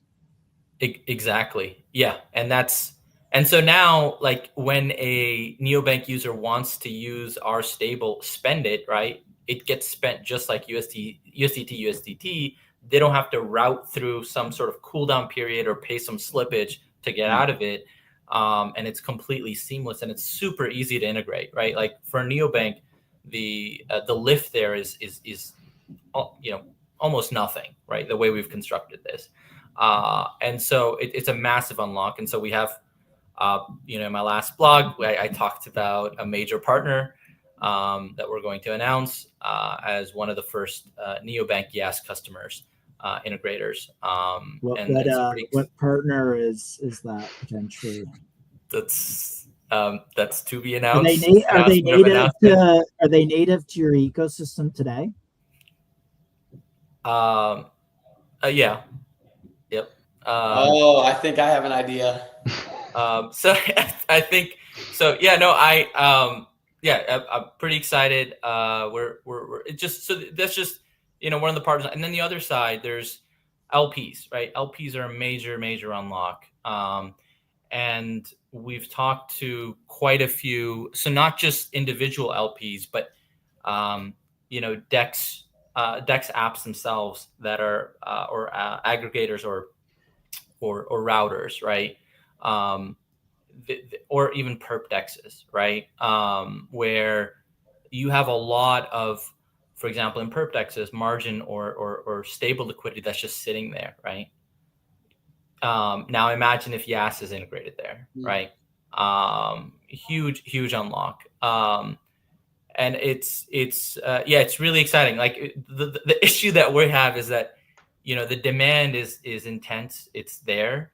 We are struggling to just get to where we can accommodate it. Like we want to finish all this sort of legal work, this venue onboarding. Like there's a bunch of things that are sort of outside of our control. And in order to scale, we need those to be done. And as soon as those are done, then we can just, then these massive unlocks start to happen. So I want to touch on this. It seems like you don't see demand as an issue at all then. No, and this is the thing I'll touch on with Stephen could probably comment on sort of PYUSD here as well, right? So here's the core. USDC, USDT exist, right? And I see them as sort of the main stable coins that actually are actually used within the ecosystem, right? There's a bunch of other stable coins that are sort of pseudo stable coins. They're usually just a way to access a saving instrument. So you stake the stable coin and then you access, some type of yield, right? Those exist, but they don't actually function as a stable coin on chain. No one uses them in a DEX. No one pairs them as a productive sort of asset across, in a neobank or anything like that. Do you have a specific example of that? Like, is that a Frax or what's an example? Yeah. So, I mean, Athena is a big one, right? Athena, the USDE, have you ever seen a USDE pair on? Of course not. No, I mean, it makes no sense to use it, right? Like, why would someone take on this additional risk without having some sort of unlock? And so, and then, in that example, SUSDE is also, it cannot be used in a swap pool as a stable leg, right? Because there is a DEX pool that has staked USDE, but it's paired with SDAI, right?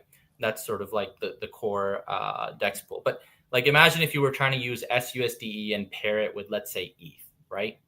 Now, what would happen is that the SUSDE is drifting in value. And unless the LP is constantly updating and refreshing their LP positions, like balancing their LP position, and arbitrageurs can come in and arb out the yield that's being generated. So now LPs are taking a loss. So that's why like wrapped versions of these, or drifting staked versions of these stable coins can actually function as a stable coin across the industry or across chain. They're just not functionally useful in that sense. So yeah, go ahead. So on the topic of demand, and not to compare you to Avicii or anything, but we see products on MetaDAO like Avicii who seem to have gotten like a lot of bootstrap community interest, and sort of hockey stick their metrics up in terms of spend and whatnot.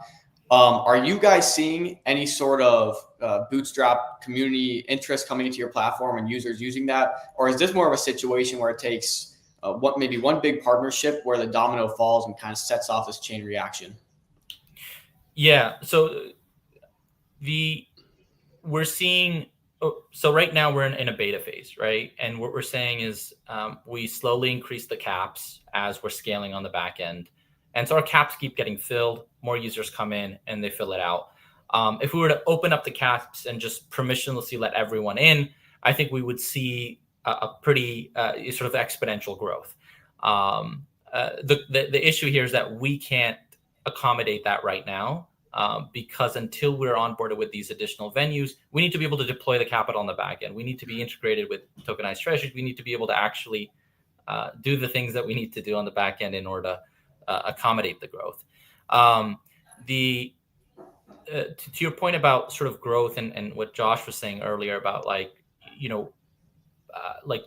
is there, I think when we kind of sidetracked on Athena for a minute.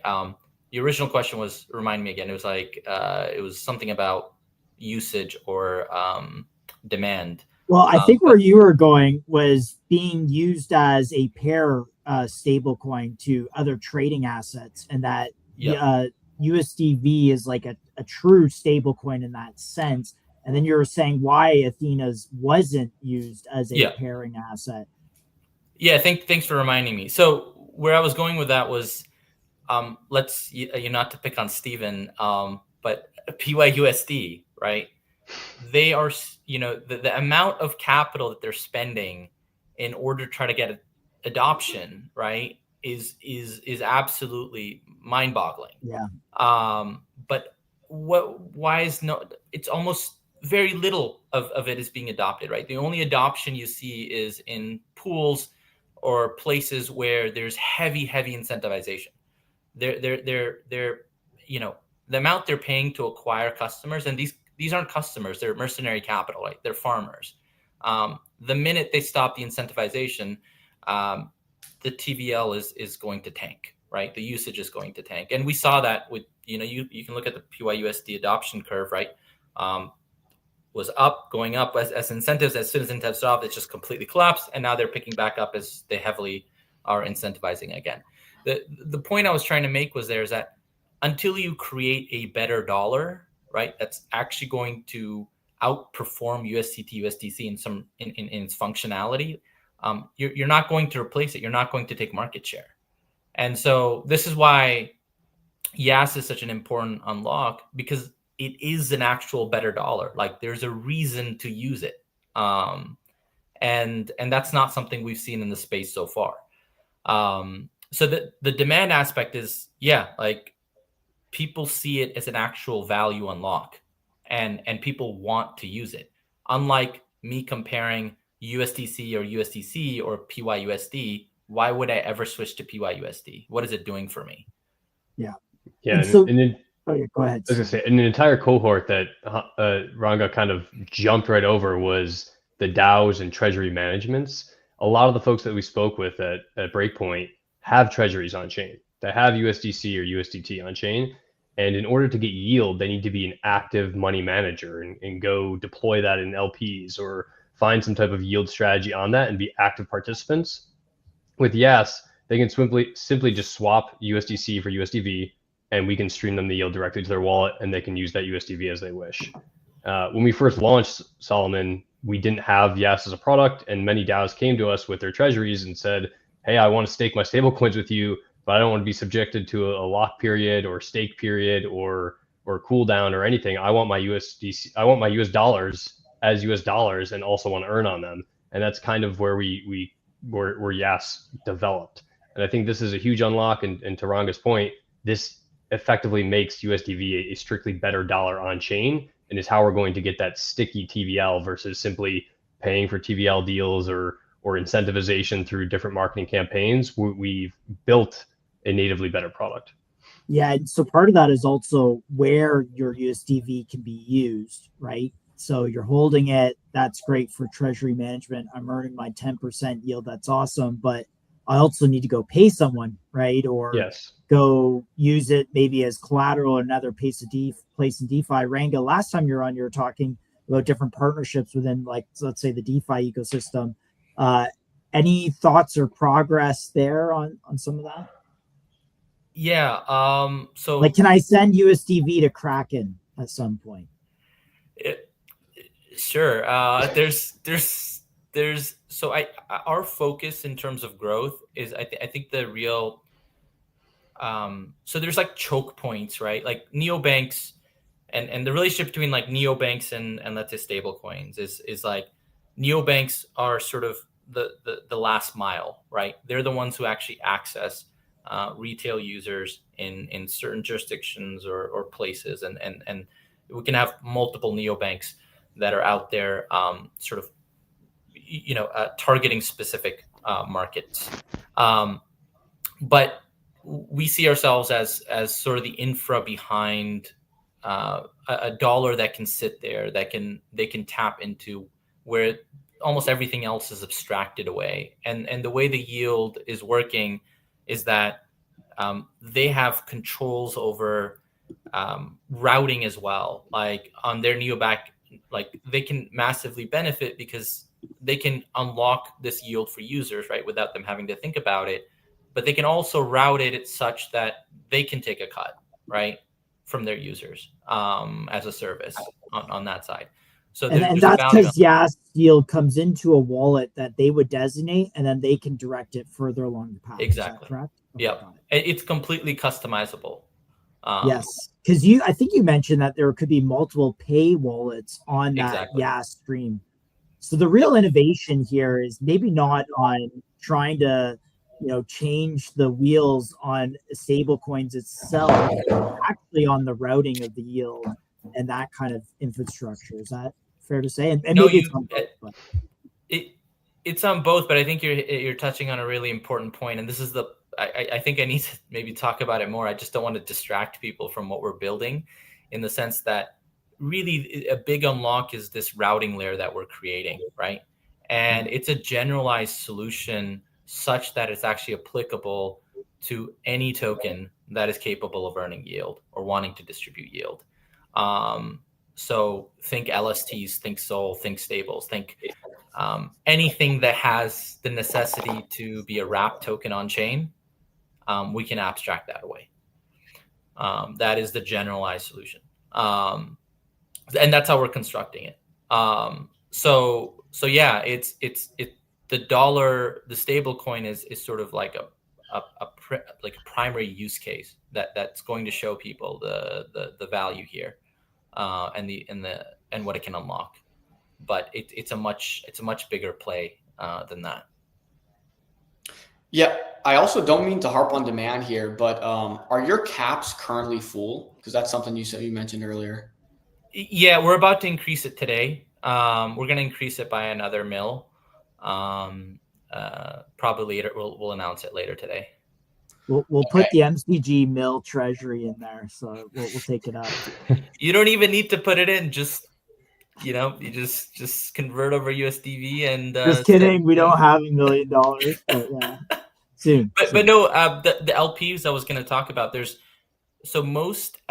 If you look at a lot of the LP positions that exist where tokens are paired with a stable leg, most of those LPs are actually capital that the projects themselves are deploying. And so they're all very interested, right? Like at the end of the day, they want to cut costs and earn.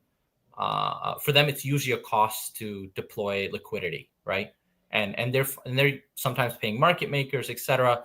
So there's multiple projects that are saying, hey, we want to convert our LP positions to USDV. And again, that's all unlock they're looking for. Yeah, maybe have we talked about the revenues and metrics? What's your current TVL revenues? I saw your yield is currently at 11%. And what was your ICO price? Our ICO price was 80 cents. 80 cents. And then in terms of TVL, we just crossed 3 million. It hasn't updated on the site yet. Revenue, we're not, there's a lot of ways to monetize YAS. We're not, if you're talking about, revenue in terms of what the cut that we're taking, or do you mean just like in general, revenue generated from yield? I guess not the revenue generated from yield, but for the business and the solo holders. So, right now we're focused on growth, and we're not generating any revenue. We want to acquire customers and grow, and we'll worry about monetization after. I think the difference here is that unlike a lot of other products where it really is pay to play, a lot of the industry is just, it's not even, it's mostly they're paying people to use their product. It's like optimized around what is the minimum amount of bribe I need to keep a user. Here, we feel that we have real stickiness, and we're going to be able to leverage that and be able to earn revenue on that. In a different way, that's kind of what we're doing. I mean, we could be taking a cut of this yield, a couple bips for revenue, and share that to solo token holders, but we feel there's more value in having the yield as high as possible to attract as much demand as possible in order to grow TVL as high as possible. That makes sense. And I think I totally align with that vision. I think you make a kick-ass product and you deliver great quality. Naturally, the financials will just follow suit, right? So I do like the focus here, especially with the runway you guys currently have. On that note, maybe do you guys have a number or a general number on like the current burn rate you guys are running in terms of monthly expenses? So our OpEx is 100K a month right now. Yep. So we're burning, we're trying to keep everything within that 100K, but we're a team that's based in the West, in the sense, here talent is expensive. If you want to acquire deep talent, talent that you really need to build great products, you need quite a bit of capital to do that. Our CTO is, my co-founder is in Australia. A couple of people are in Portugal, and then Steven and I are Canada, US. And so, we just have higher costs in terms of base costs. Even that 100K is actually quite small for what we're trying to do. It's very small. Are you guys gonna propose a vote to get that cap raised? Not right now, not this minute, but it will probably come in the future as we expand the team. Okay, noted. Maybe some forward-looking thoughts, high level, what you guys are most focused on currently and what we can expect in the future. Get the holders excited, maybe. There's a lot of crossing T's, dotting I's that need to be done in terms of the infrastructure and legal and whatnot. Actually, but I think the key thing to keep in mind is that those all have massive unlocks. And I guess an example of that is for example, the proposal that we're going to make to convert our treasury into USDB, right? The way we're constructing this, instead of it just being a one-off thing, we're constructing it so that it allows other people to onboard with one click. And without, just think of the treasuries that exist within that cohort. Now they have a very easy path to get onboarded as well. So, there's, as soon as we wrap this up, I think you're going to see some incredible growth. And the growth here is, you can pay, you can essentially buy TVL. Like that this is like an open secret that there's a lot of protocols can just go out and literally pay for TVL, and you can boost that TVL, and you can see that hockey, the hockey stick growth that you're talking about. But as you've seen with most other protocols, that TVL suddenly disappears as soon as the incentive runs out or the airdrop happens, right? What is the point? Why are we playing this game? And a lot of that game was played due to the old playbook. And the old playbook was, boost TVL, take a snapshot, say you have a ton of growth, and then hope that the next token buyer will buy into that, and then capitalize on dumping your tokens, right?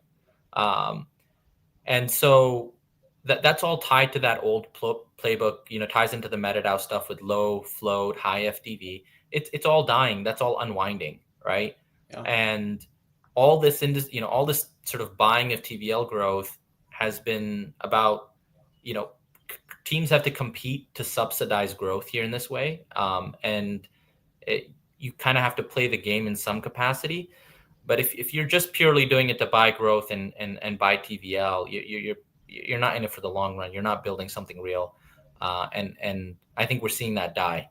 So going back to what I was saying was like, I want growth. I want TVL that's going to stick around. And that's through integrations with real partners that have actual users that want to use the product. And that's the key. And to be clear, we aren't completely against TVL deals by any means. We are against the traditional means of funding those deals and effectively dumping on your own airdropped or token holders. Right. We are interested in potential TVL deals that are still competitive from a hurdle rate perspective, but are also aligned with the long-term vision and holding of the Solo token and the Solomon protocol. Yeah, I can say I really respect the way you're going about this. I love the transparency. I love that you chose MetaDAO. And this is like one of those ones I really want to see win.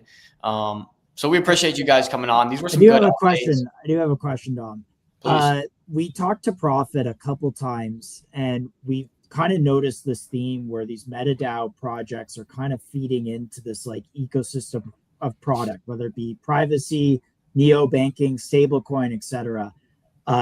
It's mid 2026. I'm opening up my Twitter and I see a Ranga post for an update. Is the TVL above or below $100 million? And then what are your thoughts on the overall like MetaDAO thesis? Like, is this an ecosystem of products that feed each other? On the first one, I don't know if my counsel will allow me to answer that one. On the second one, I think it's interesting you bring that up. I actually had a chance to finally catch up with Umbra, Avicii, and Ranger and Omnipair. And one thing I will say is there's like a through line there in terms of the types of projects that have been picked.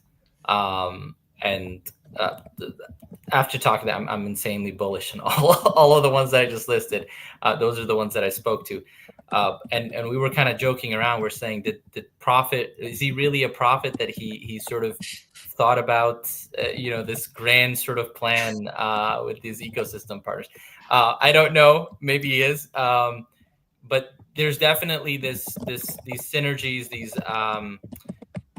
ways we can work together, and it is exciting. And I think, without talking on their behalf or giving away too much, I think there's quite a few different ways we can work together, and it makes sense to work together, and it's mutually beneficial. Yeah, I think what's good for one is good for all, and vice versa. I think each project can feed off each other where synergies make sense, and I think it just kind of builds on the whole theory of the ownership tokens within MetaDAO. If there is a successful project, I think it kind of opens that door and fulfills that playbook of this is what it takes to be successful. It is really remarkable how beautifully like the MetaDAO ecosystem has come together to just like put out really great projects that, like you said, have these common synergies where you can really work together and like pull the next one up with you. So, all right, guys, it was a pleasure talking to you. Steven, great meeting you. I think you were very well spoken, and Ranga, you did a good job finding your guy. So, guys, till next time. Yeah, we'll see you in 2026. Thanks for having us. Take it easy. Bye. Peace. Dude, man, that's an exciting yeah, that's an exciting one. We also got a little bit of the alpha on there too. So if anyone picked that up. Yeah, I don't want to say it verbatim, but like, yeah, it's pretty obvious if you go listen back. But really cool. That's a project I want to see win. I love the narrative, again, back to MetaDAO that they've built here, where it's like the people's blank, right? The people's bank, the people's stable coin, the people's whatever it might be. So I think it's really cool. And interesting that they have these caps on here. And he said, demand's not really an issue. It's like, we just want to be able to facilitate everything perfectly and make sure everything's fleshed out before just opening the floodgates here. And so I kind of like the gradual way they're going about it. And also Steven was a great pickup. I think Steven has a background with PUSD, and I don't think they could have gotten anyone better, to be honest. Yeah.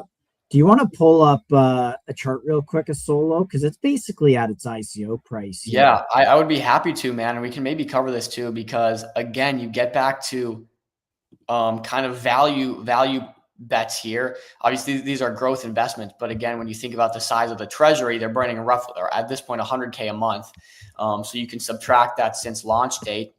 Of course, you have to value that at the progress you think they've made relative to that burn rate. But again, we're basically not even 6% above, ICO here, right about 6% above ICO here.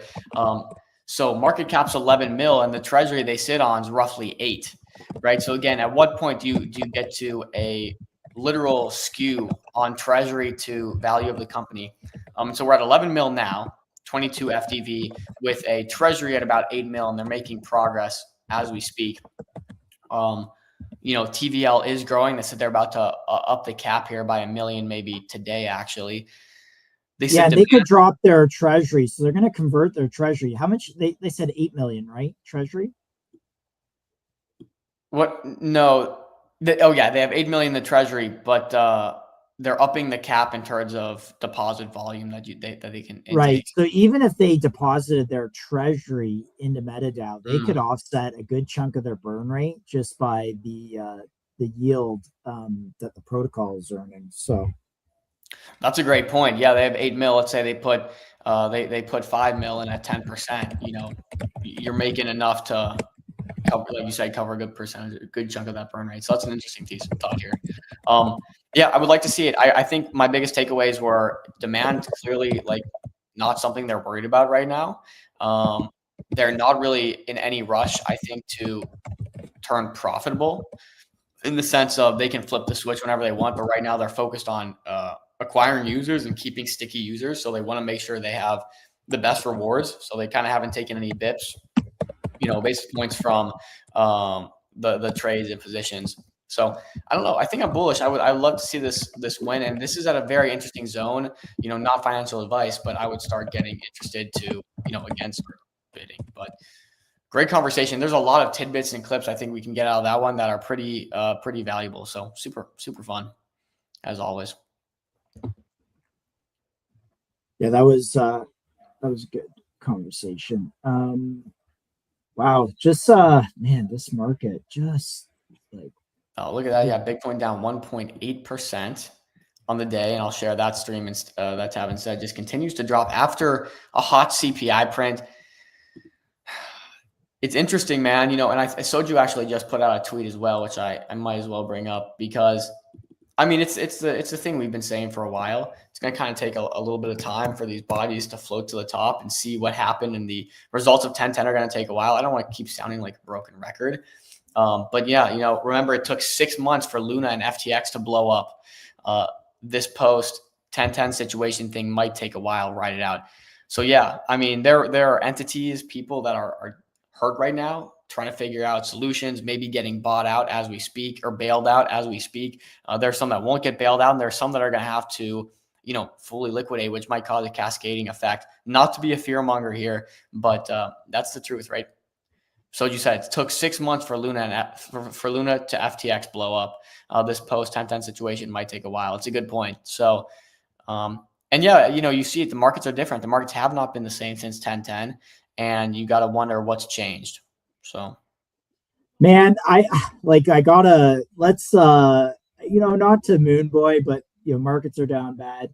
Here's a Tom Lee, you know, here's a Tom Lee segment. Can we pull the so it's not in light mode? I can pull it up, yeah. And also, let's note, guys, at 4 p.m. we have a conversation with Fair.Fund and the ICM Run crew about this new angel investment platform. So you guys can catch us there. Yeah, we'll be over on that too. Yeah, let's pull up. Let's listen to this Tom Lee clip. All right, I think I've seen this actually. He is a moon boy. I don't hear volume there, my guy. Are you on? Do you You need can't me hear to it? share it? No, I can't hear it. Brother, Can't hear it. I got it. You got it. Yeah, you're right. Tom Lee is a moon boy, though. I think I saw this video. It's pretty wild. It's honestly ridiculous in my mind. But I'll play it for the sake of game is a game. Just to have balanced takes, you know. Bitcoin high is in place. But you're right. You know, we were too optimistic about this happening by December. But I do think Bitcoin can make an all-time high by the end of January. So I don't think we should think the highs are in place for Bitcoin or Ethereum or crypto. So I don't think the Bitcoin high is in place. But you're right. You know, we were too just loops. Yeah. So there you go. Tom Lee seems to think that the Bitcoin high could be happening by the end of January. At this rate, I'm not seeing it. But I will say, you know, and I think it's pretty much time we dip here. But let's go look through a few projects. So I'll pull up a few on Moby Screener here because I think we do have some value trades genuinely kind of starting to happen now. I don't have Moby on this computer. It's okay. Hit me with tickers. Yeah. Okay. I'm gonna keep this strictly value bets. We just talked about Solo again. In terms of value to Treasury, that seems like a pretty safe bet, right? And again, these are my opinions, not financial advice. Do your own research. CLED here at 18 million. We know they have an equity anchor structure. They've raised at 100. I don't want to sound like a broken record because we talk about CLED so often, but they have raised at 100. Avi has hinted at a large percentage of that, you know, the company being put into equity on chain. I think it's over 20% right now at 18 mil. That means we are undervalued if he does release 20% of that position as equity, right? So 18 mil, they've raised it 100 mil. Game put out some great tweets actually about this, which maybe I will try to highlight here if I can find it. I think I had it bookmarked. But some numbers and stats on CLED, which we're familiar with on this show, but might as well highlight here because it's nice. Can you pull up my screen real quick, Josh? Sweet. So on the note of CLED, Game said, doing a deeper dive into CLED from what's out there, here's what he's found so far. Some verifiable, some coming from the founder. The enterprise data library expanded 7x in the last 3 months with over 1 billion in projected IP rights signed. Let's also preface this. Pasternak has been market selling CLED. So it was at 35 mil, not like literally not even 1, 2, 3, 4, 5, 6 days ago. It was at 35 mil. And Ben Pasternak's unloaded 6% over the last couple month at least, and then 3.5% over just the last couple of days. So there has been immense selling pressure coming from that wallet. And take that as you will. So we are at 18 mil. With that being said, here are some stats on it. Enterprise data library expanded 7x in the last 3 months with over 1 billion in projected IP rights signed. The portfolio includes 50 million anonymized patient medical records, robotics training data, enterprise data from SAP, Oracle, NetSuite, Shopify, plus exclusive access from major film IP, which we covered. Remember, Disney and OpenAI just signed a $1 billion deal for some of the IP there. So we know that is, there's value. Over 10 million active enterprise contracts already secure for the new specialized task system.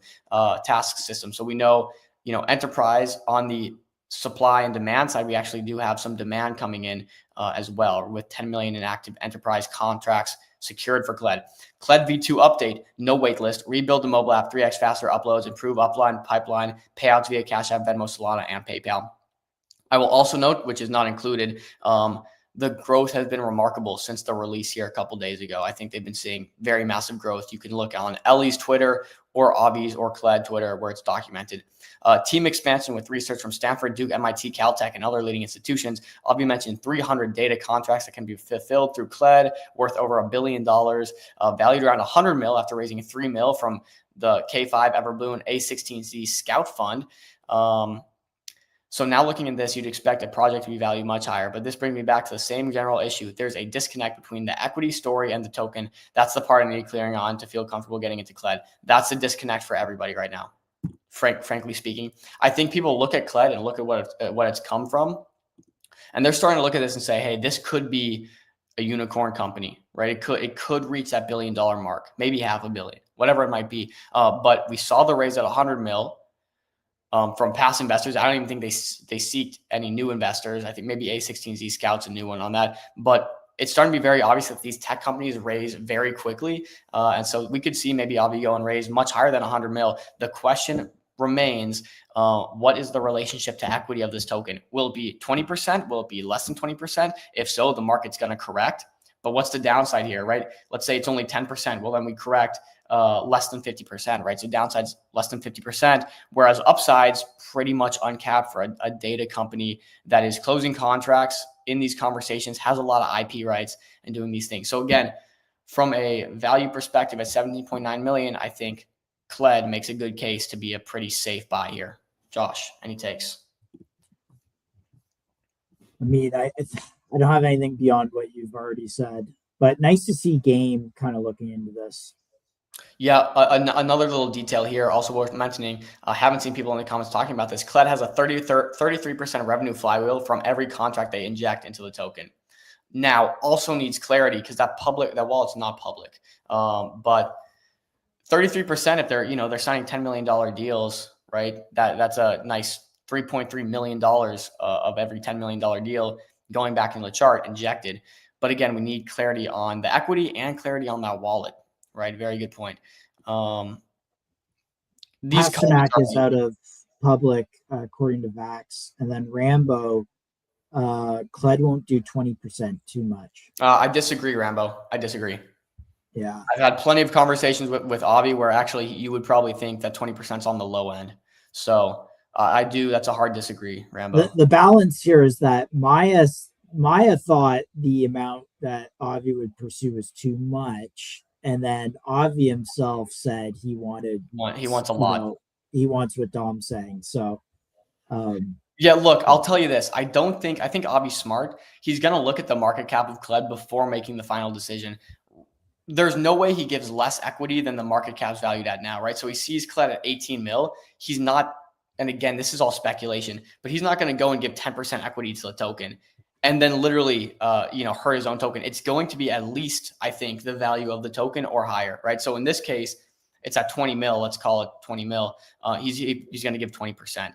If it's at 30 mil, 30%, 40 mil. Now, at some point, it gets out of range, but he'll get to 20%, but won't start there. Like I said, Rambo, I've had plenty of conversations with Avi. He's come on the show plenty of times, and I do want to be based in my take here. And I don't want to shoot myself in the foot and say, oh, he's going to do 50%, and then they go and do much lower and I get wrecked, right? And this is the speculation game right now. What kind of equity is going to be tied to it?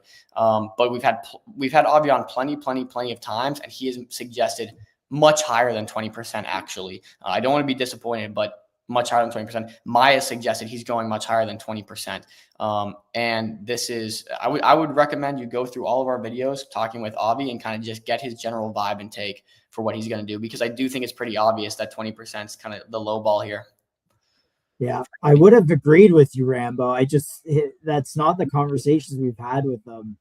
Me too. I think from like a sane person that hasn't talked with Avi as much as we have, I say it's probably lower, right? And from like someone who's trying to protect capital as much as possible, you wanna probably shoot lower. But the truth is, I don't believe that.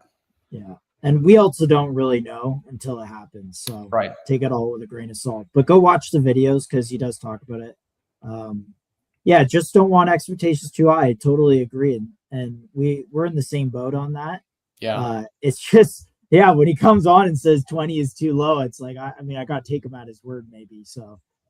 Yeah, take him at face value, and which like he's pretty much given us face value up to date. But again, like right now I'm just going through value investments. And I think CLED, for what it's worth, is probably a good value investment.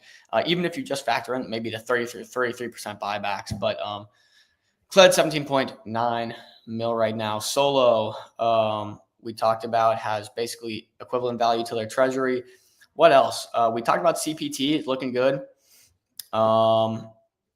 Maybe Umbra. We haven't I know Crew was supposed to be on the show, but I think Crew had some illness. But we'll be on shortly. Oh, this is one I want to check in on because it was pumping yesterday. I want to see if this is done. Okay. We talked to Tuna actually in Abu Dhabi, or at least I had extensive conversation with Tuna in Abu Dhabi. They're very excited for their next game. Yeah, the only reason I bring this up is just because keep it on your radar. It's kind of come down here, and it was pumping yesterday, so I don't know if there was an announcement. Viva, obviously, they continue to cook, but man, this token is paired in a soul pairing, and it's just getting kind of crushed with everything else. I don't know. I mean, again, what are the wallets at? 11.4K. So they haven't onboarded any new wallets. Probably what they've been doing is onboarding, trying different things, and then scaling up the user experience that way. I don't love it selling off the way it is because we obviously hold Viva. So, but is what it is, right? This market is just terrible. Brutal. Look at this, bro. Talking about value bets, Meteora is officially under $100 million market cap. LB put out a good post recently, and again, talking about value. How much do you think Meteora has on their balance sheet, guys? They did 100 mil last year in revenue. They did 100 mil last year in revenue. How much do you think they have on their balance sheet as we speak? Their balance sheet might be more than their market cap. Maybe not, but I think this is a very easy size play, to be honest, if you're patient. It just seems like emotional traders kind of reacting here who got a lot of airdrop money, and they're kind of just flushing out. This is, you got to remember, they just did an airdrop of 40% of supply. They didn't extract value. They didn't sell, like Pump did. So you got two things going on here. Firstly, a very scared market and airdrop sellers. Number one, even in a good market, airdrop sellers, the supply side is just going to outweigh demand here. So I think that's what we're seeing. We're seeing a very fearful market and a lot of airdrop sellers just kind of taking profit and flushing out. I think this is a good size bet if you have time to sit on your hands for it. Just the numbers say so. We recently bought some ourselves, a little higher going into Met Dobby, which basically what we were hoping they would announce, they pretty much did announce anyways, and it still kind of sold off. So I mean, this is just the reaction of volumes. It's a bit reflexive too, because volumes drive revenues, right? Like 100 million was on the basis that, Trump had launched in January 4th of Q1 2025. Obviously, if you have volumes driving up or drying up a little bit, you're going to see that revenue number come down. But that, works to the upside. But at some point, I mean, this is what, 90 million. You have, I put out a tweet actually on my personal X account. You had like Troll, which is trading at 40 million on Pump Fund. And like if Troll's trading at 40 million, making no revenue, and then you have Met here at 90 million, that's making, tens of millions of dollars and buying back the token. It's just completely mispriced. But again, everything is sentiment and volume based, and we're not. I think something to note here on Met though is the fact that, in my opinion, it's very likely they go with the Sora MetaDAO model. Sora MetaDAO are two projects built on top of Meteora technology that have done very, very well. Soju continues to drive home the fact that he wants to provide value for token holders. I think it's in everyone's best interests for Meteora to use some of the technology built on their launchpad to, make their token a little more valuable. It aligns incentives. It aligns, it aligns incentives. Yeah. So I do think we might see some sort of source structure or some sort of MetaDAO structure in the future. Or maybe it's their own sort of equity structure, but we know he was very bullish on what Rainbow did with the cap table and equity. We know he's very bullish on Sora MetaDAO, and he's even hinted to using one of their models. So that I think is huge for MetaDAO. If you get equity in this company, now we're talking about a company with literally, a higher 2025 annualized revenue than their current market cap, and you have equity, and then you got to start questioning the P to E ratios here. Josh wants to get into Orga. Let's talk about it. Yeah. Also, under the assumption that they might go to an equity-based model as well. Yeah. I mean, again, these things still have to be announced, so take it with a grain of salt. I think the other parts of their business, besides the potential that this could go down the CLED route, is just the business is looking really interesting. The comms have noticeably increased quite a bit. So I don't know what Spencer has up his sleeve, and we'll probably see more in the spring, like he mentioned. But again, it's just markets doing market things. Go watch the CPT stuff. We talked a bit at the top of the show and shared additional technical information at the top of the show. Dom, what else? What else is on? No, I think that's it, Josh. I'm honestly under the impression that I'm not interested right now in tokens that, and again, I've said this, like, unless you're a layer one or unless you're a protocol doing a ton of transactions that use your token as like gas or, the base currency, I'm not interested. I think I'm very interested in equities right now. I'm very interested in having intrinsic value tied to it. And I think there's actually a skew because the equity tokens in crypto right now are getting hit because crypto is not doing well. That shouldn't reflect in the price of private equity. So I'm kind of bearish. I think any old model for the most part right now, and I'm pretty bullish on things that have, again, token holder protections like MetaDAO, like the Sora ecosystem. Yeah, another one, Loyal. It's basically at its bid price here. So that's a good point. Good to keep that on a watch list. Can we explain that real quick? Because in terms of value investing here, they have $1.5 million set in a DCA to, and I think you can actually go and look at the DCA here on Mobi. At that price, they're buying a certain amount every single minute. So they're kind of just holding a floor, which is equivalent to the actual liquidity they have. So you really can't outsell their bid right now. Look at that. 1.5 million DCA, only about 300,000, I guess, has been filled, maybe 350. And it averages about $34 per minute. He said, I think something like $180 per 5 minutes.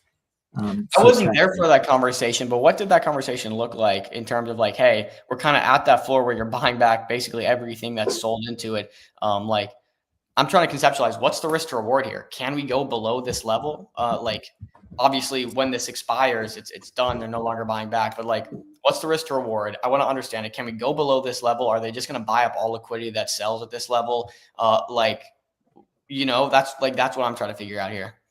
So it's their discretion to do this. So they might not spend the full amount, is basically what he said. And but the idea is that if they buy it at the ICO price, hold in a treasury, if their price doubles or triples, they can OTC it to potential investors in the future and then use that as future fundraising.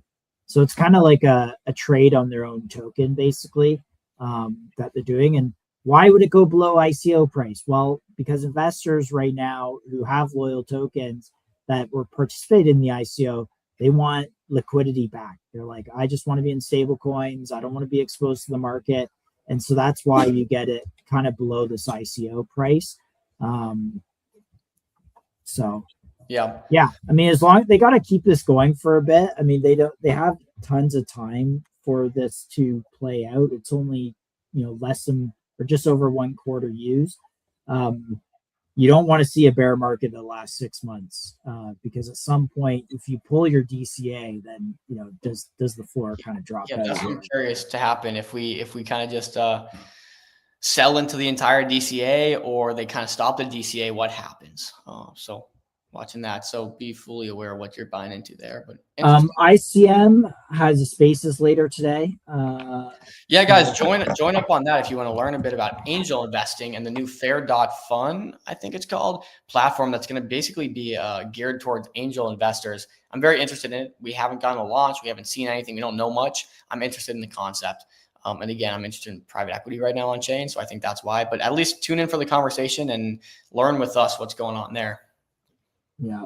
So that's ICM. I mean, there's nothing to say here. This chart is just fucked. It's fucked. Brutal. They did buy back 90K of their own tokens, so they seem to have. I mean, take that how you will. Yeah. Did anyone else drop any other? I mean, what was that other one? BitDot. You had BitDot on today. Let's see what BitDot. Yeah. He was urging people to go look at the price to earnings ratio of companies similar to them, and what they get acquired for. Interesting. I would love them to publish some research on that. Actually. Yeah. Make it easy for the trenches, guys. Make it easy. Show us what other companies are doing. Maybe I'll recommend that to them. But yeah, if companies similar to them this is trading at 55K or what's the market cap? 90K? Yeah, 70, I think is what it 70? 990K.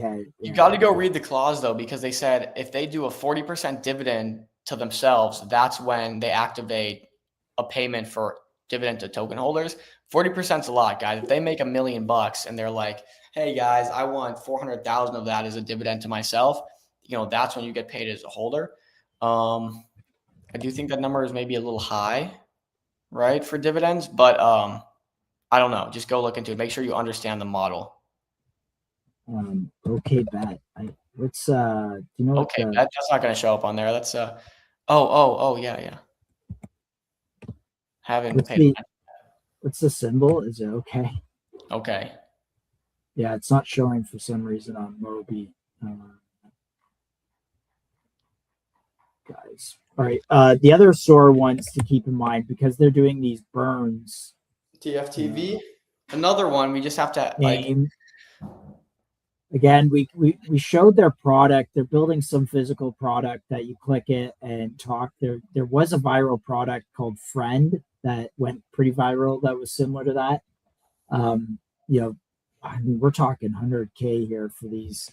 Where if these launched on Hype Believe, they would have been in the millions. Yeah, isn't that ironic? Can we go see DFTV again? That's one. The thesis here would be they go out and raise in the new year, like they did say they might go raise in the new year, around 50 mil. I think is the number we came in at. So if they do go raise at 50 mil, this gets repriced dramatically, and like you eat to the upside. So what's the RR here for DFTV? Well, the risk is that they don't raise 15 million on 50 million valuation. I mean, I don't know venture in this market is that interesting for media companies to raise that valuation, that amount of money. Good point. If I'm being really honest, but the short answer is we don't know.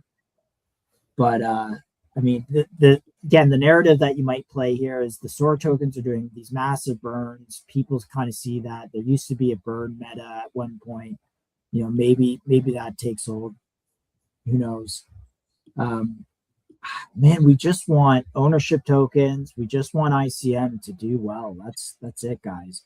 Any other ones that you guys see in chat or that you want to look at? Josh, I think I'm going to bounce. I'm hungry. I'm going to go eat lunch before this next call we have, as well as we have some people messaging us. So I'm going to get back to those. But You can stay on a little bit longer. I'm gonna hop off. No worries. See you, Dom. But guys, just take it easy. Go work your day jobs for now. Go touch grass. Spend time with your family. I don't think there's much to do on chain. Literally, the only thing that's holding up is CPT. That is it. This is somehow up 9% today. Someone put 14K into this when we started stream, but this is the only thing that remotely looks anything decent in the SOAR / ICM, even MetaDAO ecosystem. But look at that chart. That looks pretty decent. If you were to look at a few levels here, and here, so at kind of the top of a range, what is this trading off of? A King's Mentality, GG, saw you in chat all day today. So thanks for being Tom Lee on drugs. Maybe because those all-time high predictions by January, at the end of January, just seem crazy, but maybe we're in max pain. I'll look at this in a second, but yeah, CPT here again. I think the quality of Patrick as a co-founder for this is kind of underwriting a good chunk of this valuation. So beware of that. The product that they showed yesterday was really interesting. However, it's a 3D printout kind of I don't want to say demo, but prototype, let's say. And that's what I think is. Maybe it's a little more, but any demonstration of this technology in practice, which is hard to do. Hardware is hard to do. Bleeding edge technology, something like contact power transfer, like that. These are very difficult technologies to master. If they can show that in practice, this would become one of the hottest tokens, in my opinion, in crypto, pretty much overnight. It would be wild. It's kind of like what we see with the humanoid robotics. You put out a couple demonstrations and it kind of just goes viral, right? And then all of a sudden everyone's talking about it. And then if you have a token trading alongside that, it could go viral. So really excited about what CPT is doing, Patrick's doing, and some additional technical information has been shared in the Impulsor holders chat, which was pretty cool. Just going through kind of the depth of what it is. So it's more than just science fiction and a prototype on a table. There is definitely some significant engineering here that's already being done, and they're using a contract manufacturer, one of the biggest silicon chip manufacturers in the United States, actually the biggest, in a company called Masimo. So definitely really, really like legitimate engineering, legitimate, I guess, science. Even though it sounds a little science fiction, there is legitimacy there. When you search contact power transfer or contactless power transfer, you see at DARPA, there's articles. Mitsubishi Industries has articles. So there is some significant engineering here that is being discussed in this type of industry. So if they're the guys to do it, and Patrick's motivation was he kind of wants, the token to build this public persona and community, and maybe he kind of sees in a way himself similar to like an Elon Musk, where he's the guy that's really making this advanced technology available to everyone. My thing that would get me very, very excited beyond kind of, all the excitement I already have and Patrick himself is just to see it actually working. And if I saw it working again, I think this chart really reprices to the upside because the IP itself could be worth a lot of money. So yeah, CBT, keep this on a chart. I think you got to wait. You have to be a venture investor mindset. Have a 1 to 5 year time horizon with something like this. You could probably trade it in between, but they're not going to solve really advanced engineering challenges in 6 days going into Christmas. So, all right, let's see. Pepe, Solana-based wrap token representing early exposure to SoQcoin, a native proof of work post-quantum blockchain launching testnet December 20th. All right, SOQ, let's see. SOQ.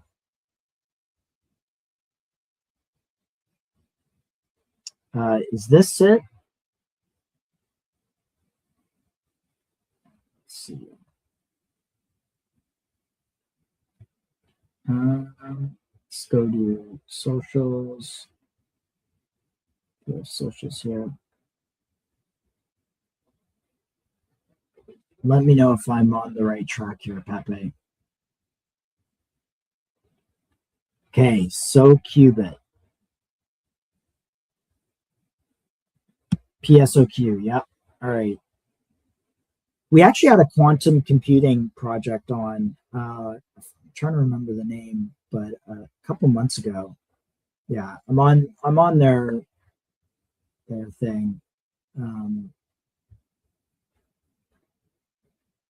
Yeah, I mean, need to know more.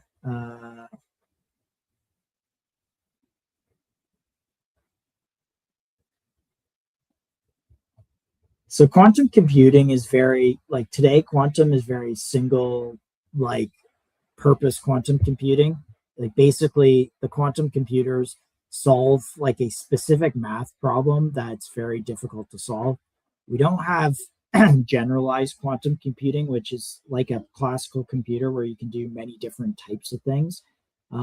It's really just focused on cracking a specific math problem. How serious is the quantum threat to crypto? Hard to say today. It's kind of like one of these iceberg problems where if you don't prepare for it and it happens, you're kind of in trouble. However, it just feels like the current quantum computers are so far from being able to just break encryption like that. But that could change in a year or two. Looks interesting. Want to get this on your radar. Okay, cool. Well, it's in my history now. The other guys that we had on that were talking about quantum, let me check the name of their thing. Just QST. Let's see, what did QST end up doing? QStream. So these guys were who we had on doing quantum safe. Their solution seemed remarkably actually like pretty straightforward to get quantum encryption or quantum secure. And the gentleman that was running this, he, like the scientist behind it, seemed to have quite the background. So, yeah, jobs. All right, I know you mentioned this, Pepe, before. I hope this is over a couple 100K market cap because we don't like to look at projects that are over, oh yeah, almost 1 million. Okay, so this is jobs.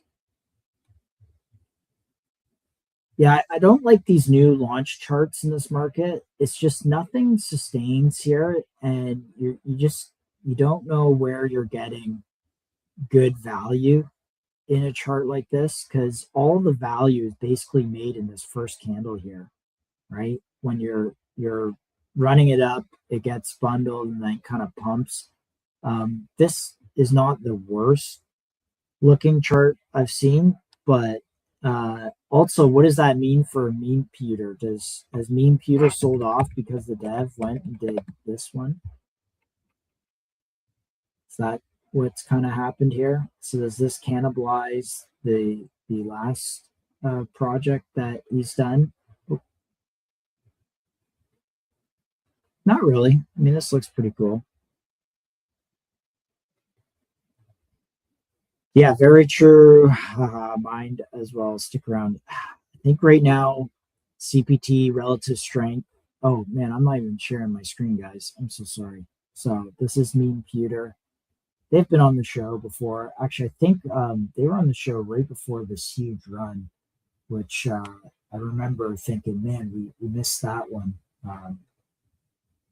So it's got a nice little, but jobs. I don't know, guys. I wouldn't touch these. I really wouldn't touch these. This market is not the market to be speculating on new launches, unless it's something like in the MetaDAO eco or SOAR. Definitely or SOAR. Like I'm looking at my watch list, and the only thing that is green on my watch list right now is CPT. That is literally the only thing that is green on my watch list at this current moment. So take that for what it is. I don't know. Patrick said there might be additional announcements, so keep an eye. Keep an eye. Anything else going on, guys? Anything else? I'm just gonna check the timeline here real quick. Checking the timeline. Great stream. Thanks for joining us, everyone. Thanks for those coming from Asset Dash as well. If you want a reminder of a potential setup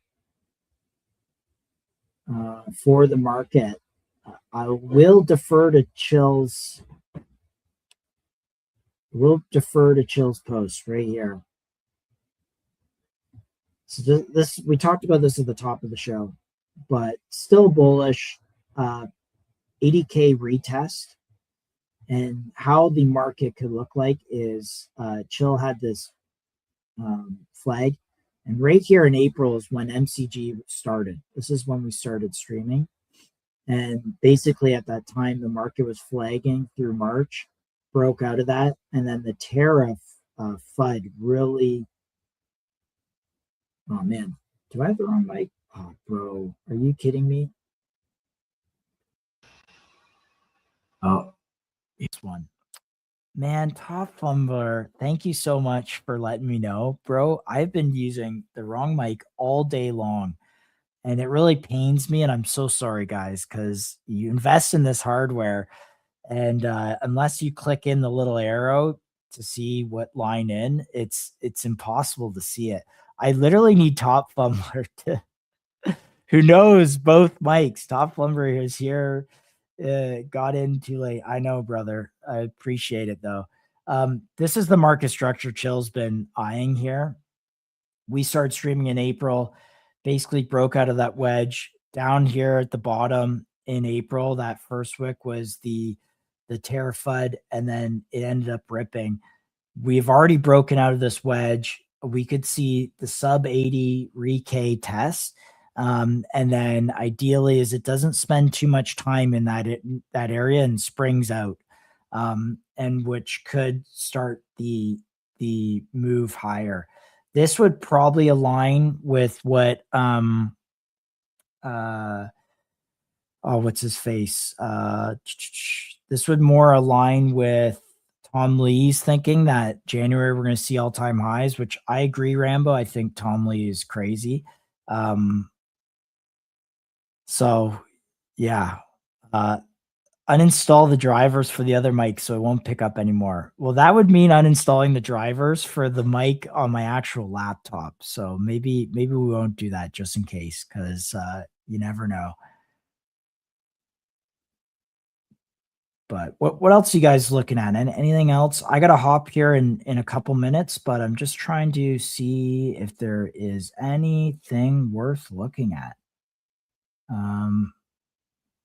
Maybe another one that I've on my watch list is this Radar one. This is a privacy protocol here that's kind of been grinding up.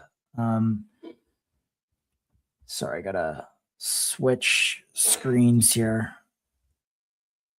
Radar right here. All right. This thing's held up pretty well. It did get onto the privacy narrative. So think Umbra, and it's done pretty well. I believe it got the Anatoly tweet at one point. I can't remember the information on the show notes, but worth just digging in a little bit and doing a little more due diligence. Let me see if I can find something real quick for you guys while we're here looking at it.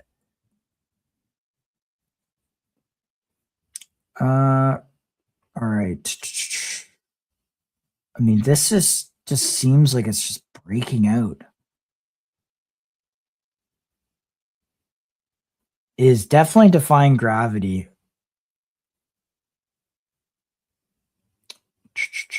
A lot of technology here. Don't really understand this. If anyone owns this and you have a TLDR, please drop it in the chat. Shout out Zen, who's set us up with them. He said one of the finest cypherpunk grade privacy operating systems on Solana, bringing zero knowledge payments, shielded transfers, and private DeFi rails into a single composable stack for builders and users alike. Okay, so that's Radar. Another version of this would be, and I don't know if this kind of pulls, damn it. I don't know if this kind of pulls back down here because it has kind of been holding this uptrend. And, you know, what are the chances that this breaks out again and goes to 3.5 plus or comes down to like this 1.5 million level, which seems in this tape kind of, you know, I'd look for, you want to be seeing if this area holds more so than chasing a breakout here. I don't know if this is going to break to the upside of this range. But Umbra, I'm more interested in Umbra, to be honest with you. I like the way they talk about privacy. So they call it an incognito mode for your wallet. I think that the branding around that is a lot cleaner. And then just from a risk reward, so where Radar is really run and, you know, it could more likely break down. You have Umbra here, which is actually coming back into this ICO price area. And I just think the risk reward on this kind of stuff is much better. I know they were doing privacy audits, and then there was speculation that I believe has been somewhat confirmed around providing their SDK for OR transfers. So I don't know how far that's been implemented, and we're going to have Crew on this week, but Crew is recovering, so maybe next week we'll get Crew on to kind of talk it through. But if you're thinking about privacy, this is definitely more interesting, which is Umbra. Cool, guys. Well, I think I'm going to leave it there. Yeah, stay safe in the markets. The schedule for tomorrow, what is today? Today is Thursday. We actually don't have any projects on tomorrow. We might just do a really casual short stream, just see if there's any market updates. But if you want a project on, just tag us and maybe we do a last minute stream.